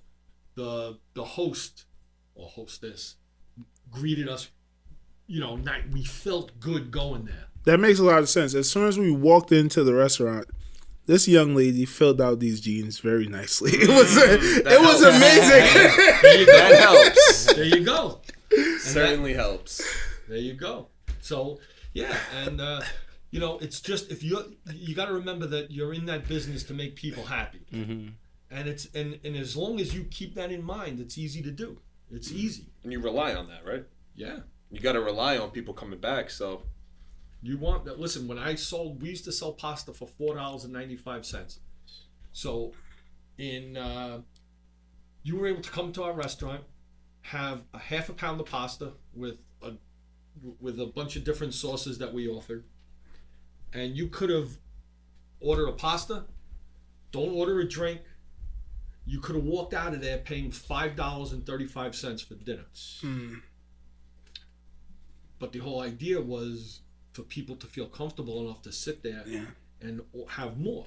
You know what I mean? Yes. Have a Coke, have a coffee, have an appetizer, and that's what the business is about: making people feel happy that they're there. And listen, you're never gonna make everybody happy. There were and that's when I realized that it comes a time when you realize that you had enough, that you're done. for me, it wasn't so much of being done, but the rents got crazy. My landlord sold the building without telling anybody. We were there for 17 years, and he sold the building without telling anyone, and we got evicted from the first restaurant. So what type of restaurant did you? Italian restaurant. Italian. Okay, and before we had the intermission, you were talking about you went into business with your wife. Well, she was with me. Okay, she was with you. So we're partners in everything. So, okay. So it was my wife. It's a lesson. My father's friend Frank. Okay. And a kid that I knew that we don't discuss anymore. Okay, respectfully. Yeah, Business. he was a friend of mine, like a brother. And sometimes things just you don't see things just don't go the way you expect them to. And you just drift apart, which is fine. Mm-hmm. We were in business for many years. We made money and did what we had to do. How did it transfer over from going from like working at a pizzeria to actually doing an Italian restaurant? So transfer. I grew. I was born into the business. Yeah. My parents owned a small restaurant in Canarsie. Okay. Before that, my father had a pizzeria on Sutter and Pennsylvania Avenues in Brownsville, and before that he was on Rutland and East 96th Street in the hood. He was actually shot in a hold in that restaurant, in that pizzeria in the hood. I was 6 weeks old. They said it was a hold up, but And he lived with the bullet, by the way. yes, Over the rest of his life? Yeah. Yep, That's pretty for the cool. rest of his life. The bullet was too close to his spine. They hit him with they had it right up on him. Boom. But he lived. And so I grew up in the business. Mm-hmm. I grew up, I was born into it. I used to get a penny for every pizza box I made. That was the and then it was and then it was doing everything, and it was making pizza and running a restaurant. Okay. Trying to give, but it gets into your blood. It was an obsession of mine. It was in my blood. All the action. You didn't want to feel like you missed anything, so I always wanted to be there. My parents would send my brother and sister to Italy for the summer. I mean, besides the fact I was a mama's boy. Yeah. I didn't want to be away from the action, so I'm not going to Italy. I'm staying here and working. And then they would send them to these sleepaway camps and stuff where they would come back and have a great time. But I just stayed. I stayed in the hood. In the heat. We had no air conditioning in the projects back then. But I just loved being being at. Where were you at? No, I'm saying you loved being where you was at. Yeah, I did. It was what turned me on. Plus, you can't miss the action just in case a pretty girl walks in. You got to give her a slice. You got to give her one slice, two slices. Talking of your slice. That's a good idea, kid. You just put that on. No, put some air conditioner. Oh, it's dripping. Wait, what was that from the air conditioner? Yeah. So, my father used to be closed on Tuesdays. We used to be closed on Tuesdays. So I would take the keys and he'd say, "All right, go make the dough on Monday." I'm like, "No, Pop, I'm gonna come tomorrow. I'll make the dough tomorrow on Tuesday." "But it's your day off." I said, "No, it's all right. Don't worry about it." So I'd go to the restaurant. I'd have other people meet me at the restaurant. So we would have basically a party. I wouldn't go to school that day. I'd make the dough myself. Now I had the whole day. I'll never forget one day my parents went to a movie theater, and they're driving home. They're driving up Flatlands Avenue. My mother says, "Charlie, why'd you close the blinds in the restaurant?" He's like, "I didn't close the blinds." "So all the blinds are closed. Get out of here." They come back around. He used his key to open the door. It was like when you see rats scurrying. There were just young people naked running all over. Y'all was having the old school orgy back then? It was a lot of fun. It was a lot of fun. Respectfully. We had booths. So you pull out the tables and you push all the booths together and bang, you have beds right there. You see what we missed out on? Wait, hold on. You guys were really in there getting spicy like that? Oh, yes. Oh, holy crap. Yo, shout out to y'all, man. Yes. Yo, so this is... I'm about to own a pizzeria. Word, that's what's going on. Yeah. This table, this is a famous table right here. Who's been on this table? Let me tell you what happened on this table. These guys were having a podcast. They brought a porn star in. somehow into in the middle of the podcast, this guy starts figuring this girl, and then smelling it and making her smell it. It was some weird shit going on. Would you guys get like a newsletter from the guy that runs this place? Like, He just showed. want to let you know. He like- showed us the video. We was just chatting. We're like, what the fuck? I mean, I guess this would be the place. You got cameras everywhere, you know. No, they had it recorded. They That's tried what I'm saying. to go viral. Bow. Bow. If she was happy and she was enjoying, her time with the fingers and everyone else, Young lady looked like she was enjoying it very much. and that's He what had happens. to. He treated her like a lady. You always want to treat someone the way they want to be treated. There we go. You got to make some pizza for us sometime, though, Uncle More than Jack. happy to. Word. I ain't know you was. You know what I mean? Yeah. Oh yeah, the fucking best. What's some of the best pizzerias in Brooklyn? If you Well, Both of you guys. First of all, shout out to my boy Cheech, who has J&R Yes. Pizza on Yes. Kings Highway in East 19th Street. He's got he's got basic pizza, old school, the way it's supposed to be. And then if you want to get a little fancy, shout out to DeFara's Pizza on Avenue J and East 15th, I think. What about L&B's? Overrated? L&B, that's not overrated. It's good. It's not it's a little sweet for me. Okay. But it's good. The pizza's good. But Used to I be better for sure. But Yeah. things changed. But L&B, don't worry. Good things are gonna be happening in L&B soon. What does that mean? Okay. yeah. I was about to All right, all right. Oh, okay. They were about to get some breaking news on this podcast. Breaking news. They're gonna be opening another location, Okay. and shout out to our boy Charlie Cavallo, who's Nice. helping them do that. Nice. So you know what? When they open, maybe we'll go down there by the Brooklyn Bridge and we'll have some pizza. Well, you There know we what go. some of that is too? It's the hype. Like it's the hype around L&B. The pizza's good, but then they got the hype behind them where everyone's like, power of social media, taking pictures of it, posting it, saying how good it is, and then you're sitting there and you're like, man, I gotta try this. And then you try it and it's very good pizza, and you're like, wow, now I'm gonna post this Right. just so people know, you know. Yeah. The hype. It's the Okay, hype. they bring the hype And up. and you gotta produce too. But the people and then like I said, like it used to be better the people that were there forever and they can notice it. But it's to if you guys haven't tried it yet, you'll be like, wow, this is great pizza. But also, I feel like the fact that people are like, social media influences people. Yeah. So you already have in your mind this pizza is good. It's gone already halfway Yeah. baked in that it's gonna be good when you Right. eat it, Right. And if you don't think it's good, you're like the out group. and you don't want to be out. Exactly. We all want to be in. Paz, you brought up a very important lesson when you went into business. You said you was in business with your friend, so you had a partnership. Me and Nick, we always talk about it on every episode, or when other people say they're having a podcast or do business with a friend, we realize at the end of the day, you're a man. A man doesn't want to get disrespected by his ego, Right. and ego could get in ways and conflict. Was that something you guys were dealing with? Or is there any, like, if you don't want to speak about it, is there like No. any benefits or tips or What are tricks you worried could? about? You're worried about going into business with your friend? No, I'm not worried about it, but it's Alright. like tips or tricks that people could know Tips going and in. tricks, know your place. Okay. Just because you're the owner doesn't mean you're the do all and say all, especially when you have a partner. Mm-hmm. And I was the type of guy, I don't like arguing. You know what I mean?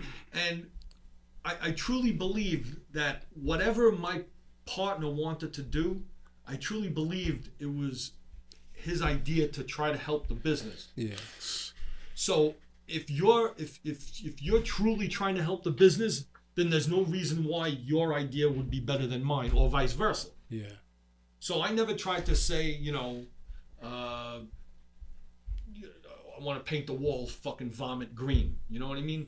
Well, you have a discussion. You really think vomit green is the color people want to look at when they're eating? Yeah. You know what I mean? And that's the way I tried. I tried to take things. Okay. You know what I mean? But if he thinks, it should be this shade of blue or this shade of blue, fuck it, make it your shade of blue. I don't give a fuck. Yeah. You know what I mean? That's basically the way that's the type of partner I tried to be. And what you just said is key, and I feel like I've personally figured this out. It's like there's not always a middle ground. Sometimes it's either this or that, and I think sometimes you both have to develop the attitude where I might not be happy with the decision, but all right, bro, you got it. You know what I mean? Right, and he'll have to own Yeah, it. Vomit Green it is. Like, Right, and he'll have to own it. If it was a fucked up decision, you got to own a bad decision. That's it. True, yeah. I mean, you own it as a team. As a team, it hurts the business, but it's on you. You know what I mean? The same way if it was, if you come up with an idea and it's going to make you $1 million, great. You're both making $1 million, and it was his idea. Thank God for his idea. Yeah. Right, exactly. That's it. You should have done that with the thumbnails. So we make thumbnails for the show, and I misspell it, but he exposed me and let everyone know that I was the one misspelling it. And it really Own hurt. it. You gotta own it. You accepted that. What'd you do, Mr. B? What happened? I'm hard. I didn't notice. I'm hard. Week, I spell. What's the word? I spell necessary wrong. He didn't even put without an R. I spell it Yeah. necessary. As long as people know what you meant. Nah, you can't go out like that. Yeah, but there are keyboard warriors out there. They're like, You're talking to oh, someone that never passed algebra, so I hear you. And that's my thing. I'm like, I might not be spelling this shit wrong, but I'm sure a lot of people are not gonna notice that this shit A is lot of spelled people wrong. noticed it, motherfucker. Don't worry. It just, Malcolm's like, yo, you couldn't take the extra minute to just overlook it. Like, That's what he tells Tell him me. that every once. time. So then why don't you just do it? Because he has Photoshop. Okay. So he could take care of it, yeah. But all I do is when he says it, I just fix it. You know what I mean? And you can edit it? Yeah, I can. Yeah, it's easy to edit. That's all. But that's why you're a team. Yeah, but it hurts my feelings a little bit though. 'Cause I'd be like, damn, I'm really dumb as fuck. Again, I tell him like, yo, bro, just make sure that you reread it before you send it to me. That's it. All right. I'm batting 100 Fair. now. No more misspelled That's words it. There you from go. Nick Johnson. Spell check. He's got his pocket But dictionary. well, that's what fucked me up. The spell check on the iPhone, you don't really have to know how to spell everything. Just be like, blah, Just blah, kind of. That's why I Yeah. don't have an iPhone. Yo, the iPhone. Never. Yeah, no, you don't. The iPhone kind of like thinks for you sometimes. Like I'm typing a word and it'll change it to a different word. I'm like, bro, I don't want that word. I wanted, you know what I mean? I have your mother thinking for me. That's Yeah.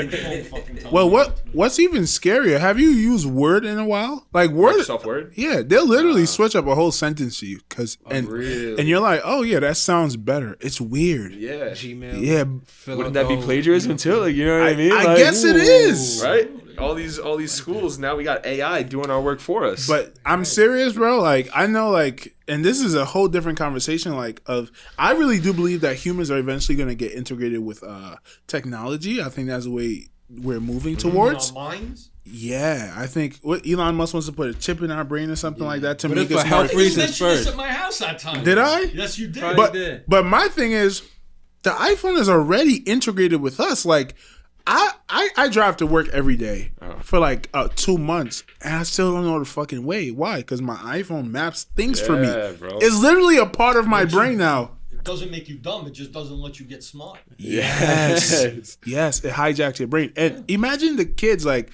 me, we all three of us, well, you know life without social media. We kind of have we do. some sort of semblance. But think about the kids who grow up and at 5 months old, iPad is stuck in their face. it's crazy to me. Like having a Snapchat at like 10 years old. Like, what are you doing? A TikTok at 10 years old. TikTok. And you know how you can reply to comments on TikTok? He's making a video and he's moving like this and jumping on his bed. I'm like, yo, what the fuck are you doing? Where are your Like, parents? Yeah. Bro, I had an AIM. Remember that? AOL instant messaging? I had that back in the day, and they were still like monitoring that. And I was like older than 10, and now these kids are, you know, so many things you everything. could see on that, you know? Yeah. It's scary. It's I mean, scary. I like seeing some of them, You but hear you some know. funny AIM story? It's Yeah, probably not over very here. funny, but Come on. He There's just this shot the girl- jokes in his Nah, before he there's started. This girl I went to school with, right? And she was hideous, like teeth fucked up, like beyond ugly. This is Malcolm's opinion. Maybe Yo. to her boyfriend, she's beautiful. She didn't have a boyfriend. I'm gonna tell you what she had. So her aim is like sexy bitch 1, 2, 3. You dead ass. So I hit her up one day because she was like the only person I had on it. I don't know how I got it. You know when he's laughing at himself. So I it's hit her about to up be and I'm real. like, yo, like, why you got bitch in your name? You're not a bitch. She goes, cause I'm a sexy bitch. Like, all right, bro. Bro, she never had a boyfriend. We probably went like 5th grade. The years go on, she never has a boyfriend. Never has a boyfriend. We get to our like junior year, comes out she's a lesbian. Malcolm was starting young. She's still ugly. Oh, she's hideous. Yo, Hideous. you bro. won't say her name. I'm not gonna say. No. She knows her aim. If she's watching, she knows we're talking Sexy about bitch her. 1, 2, 3. But y'all see how progressive Mal is though. He don't like the word bitch. He's like, why are you calling yourself that? Maybe he's You just are more trying, than that. You're a woman. just trying to charm her up. Like, hey, You an ugly bitch. You're an ugly ugly queen. bitch of Long Island. You're an ugly queen. definitely ain't no sweet bitch, right? That's right. Right. No. That's fun. Once again, shout out to the sweet bitch, man. We feeling nice right now. I feel like time flew. It's like, Hell yeah. what time did we What start time this is it? I podcast? don't even know what time. 10:30. 8:30? 8:30. 10:30, 8:30. What are you guys? Oh no, we started at 8:30. 8:30. Yeah. So we got 2 good hours of potting. Yo, Uncle Jack, did we mention that you're cooking for us after this? No. Come on, let's talk about that. What we got on the menu? So we got on the menu. We have some New York strip, prime New York strip steaks. I bought the whole piece. So depending on how many people we have, I didn't want to start cutting it yet, but I'll cut it when you guys get to the house. We'll start prepping. I'm gonna make Lori asked for shrimp and grits, so we're gonna make some shrimp and grits. We'll throw some. We're about to get freaky. So what I think we're gonna do with the beef, we're gonna try to do a reverse sear. I already put together a rub, so if I have enough of the rub that I already had that I made a couple weeks back, we're gonna get the meat. We're gonna clean her up a little bit. We're gonna massage her. Make her Okay, nice. take care. That's right. We put the rub onto it, Yeah. and then we're gonna put it very slow. We're gonna put it in the oven at about 225, 250. We'll cook it nice and slow. We'll let it get nice and red inside. When it hits about 115, we're gonna take it out. And while all this is going on, we're gonna put our cast iron pans out on the grill, get them hot. Can't do it inside because it smokes out the house, and then Lori has a fucking heart attack. What are you doing? Exactly. I did that with tuna last night. Anyway, so that's what we're gonna do. So then we're gonna give it a quick sear on the, give it a nice black sear on the top. After it comes out, we'll cut them into the portions we want. We'll let it rest for a few minutes. Then we'll cut them, put them outside, sear them, pour some butter on them, bring them in, and we eat. What you just did is so cool because we're going to have all the footage of everything that you just explained, and we're going to make a clip with that. That's why, come on, we Food Network over here. But I was going to say, so we have a little show called Nick Versus. So whenever you're up, like you want to really take on the Trinidadian nightmare, come on, when you want to, you know what I mean? You might take an L, Uncle Jack. I'm going to just let you know. It might be bad for your brand, bro. I don't know. It might be. You dealing with a It might be pro. bad for his brand. He's a chef. You know what I'm gonna do to really fuck him up? Trini boy here. That was his aim. Trini boy. I'm gonna prepare some Bayesian flying fish. There you go. Hey, we're going to make that happen. Nick versus Uncle Jack. That's it. You know what's crazy though? I'm like so fortunate, bro. I'll go out to a restaurant and have steak sometimes, and I'm like, yo, my dad makes a better steak at home, bro. That's how I feel about my damn Right? ribs. And that's like a skill that a lot of people don't have, and we realized that when we're at college and we're eating the same steamed vegetables. You're like, damn, bro, like you got to learn how to cook. Yeah. I think we all have that in common. Our fathers could cook better than our mom. I mean, well, am I wrong? Is Lori? I won't say that. Lori could cook. She actually spent a summer in a 5-star hotel in Germany cooking. Yeah, in college. Yes. She went overseas to cook. So who's a better cook in the house? I'll give Pop the credit. Okay, I cook more. She works more. She That's like a hobby of his though. Like Yeah. you'll catch him midday, like watching a YouTube. How people use YouTube to like just fry their brain. Like he's using it to look up like different, like reverse sear, different techniques, different recipes, things like that. And he's like, yo, I think I'm gonna make this tonight. And it's like, all right. And you gotta also have the talent to translate that into the kitchen. Yeah. You can watch as many videos as you want. Yo, that's the thing. I told someone that. They're like, yo, anyone could cook. You could look at YouTube. But no, it's so much technique and you got to get into it's a flow. Yes. You got to get into the flow of it. Yeah. And it takes a while. It takes practice. It's like anything else. But the real practice is having everything ready together. Not letting something get cold while something is waiting to be ready. But It's all good. We gonna learn that trick today. Yeah, we are. I definitely hope need so. that trick. I hope so. All right. But gentlemen, thank you for coming through. I'll be honest, this is probably one of my, if not the most enjoyable episode I've had. Yo, we could be here for another 2 hours. And hanging just out, chat. bro. Like, We just need more sweet bitch and we're good. that's Yeah, it. we That's it. I think there's some more in the house. All right, And we've been trying to get Nick on the show since the first one. Come This on. has been 30-something episodes. He done stood us up a couple of times. Damn. Well, you know I'm a softball champion now. Yes. So now that that's Congratulations. appreciate that. Congratulations. Appreciate it. Yeah. But yeah, We got you in, man. It was well. I enjoyed the wait. I'm on the social page, with the boxing gloves on when I had to beat Nick up that one time. And when you were in the defense on, Yeah, when I yeah. was to the That two was basketball everyone. games, Nick been around. The fans know me a little Yeah. bit. Come on. So let's talk about your podcast for a second. How many followers do you have now? IG, we have 453 if I'm not mistaken. YouTube 160 subscribers. So it's growing. Yeah. All right. Yeah. Right. Yo, the best thing you guys are doing now is doing the clips. Yeah. Bro. With clips on YouTube or Yeah, in general, in both, Oh, bro. yeah, Because one, on Instagram, you get people interested with those, like, that snippet where you're like, wow, that was funny, or wow, that was interesting, and people are like, all right, now I gotta tune in. And plus, like, in our day and age, how many people have, we sat here talking for 2 hours. How many people have like 2 hours to sit there and be like, yo, I'm gonna watch this for 2 hours? But when you clip it up, someone might sit there for an hour watching clips. Yes. Not even Yes. You know what I mean? driving, Yes. listening. Yes. And Joe That's what I Rogan's do. like started that, like, and Shout out to But Joe shout out Rogan. to He you the GOAT. guys. Word. Appreciate yo, it. this is like dedication. You guys are here every Saturday morning doing your thing, making this work, and people are like, yeah, your boys have a podcast. I'm like, bro, it's like legit. We studio every Saturday. When you guys upload? Tuesdays or Wednesdays? Tuesdays. We dropped. So I think we did 2 episodes this weekend. So probably Tuesday, Wednesday, and then definitely a Saturday. Gotcha. Yeah. See, and it's like it's a scheduled thing. Like I know when I'm gonna see some clips up. Yes. And shout out to you guys, staying consistent. We appreciate that. Appreciate y'all, man. I know some mad people that are always like, yo, I'm starting a podcast. Yeah. Me and my boy, I know 100 people that have Yeah. said, Yo, I was and supposed to nobody's do done it. it. I was Nobody's supposed to done do a podcast. I think you need a podcast. Me and my friend Russell. Shout out Really? Russell Cole. My friend Russell Cole. We even had the name. We were gonna do collard greens and sausage. I mean, we could call if I called him right now and said, "Yo, I'm doing a podcast," he would say, "What the fuck?" He was like, "Who the fuck did this shit?" Well, maybe these gentlemen will let you rent out their studio.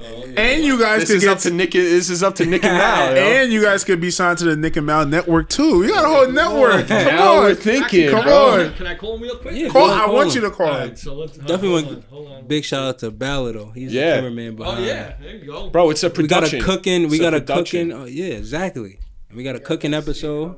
Yeah, we got skits. So is that what you guys were doing up in Utica, the cooking?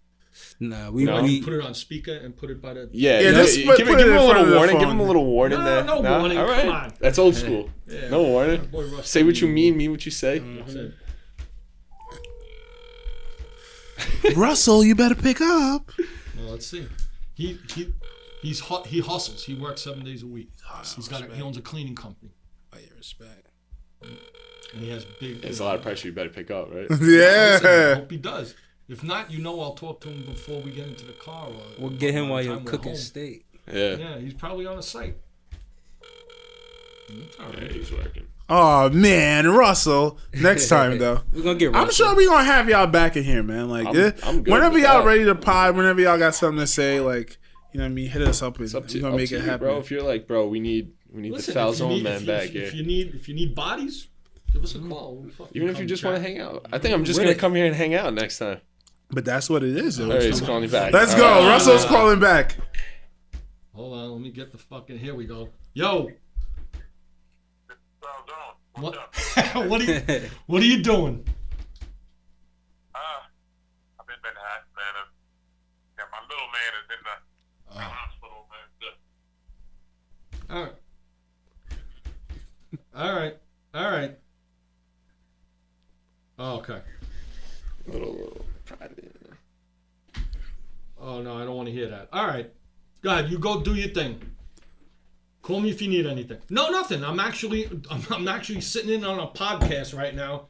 I took you off a speaker. I'm sitting here with two gentlemen that played football with Nicholas, and we're talking about old days and my old friends, and I said, yo, if my boy Russell knew I was sitting in on a podcast that we were supposed to do years ago, he'd probably be upset with me.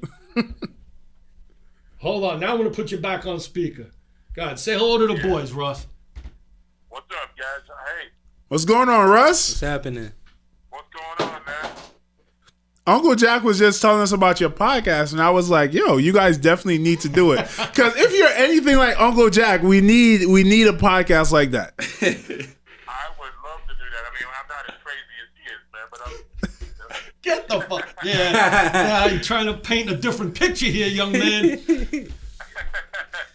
All right, listen, I don't want to hold... Talk to him. I think it would be a lot of fun, but we need some of you younger guys involved in this because you leave it up to us old men. We're just going to keep talking about it and never do it. Hey, man, It's true. maybe you guys come on a Nick and Mal show one time, and we allow you guys to, build some chemistry with us. There you go. I would love to. Anytime you're ready. Not a problem at all. All right. That's a good Awesome. one. Let's set that up. That's a good one. All Let's righty, set that kid. up. Listen, go take care of the little man, and I'll talk to you later. All right, Jack. All right, baby. Bye-bye. We're gonna set that up. Yeah, we setting that interview up. But yo, I think this was long enough. This is 2 hours plus, and as you said, we could keep going.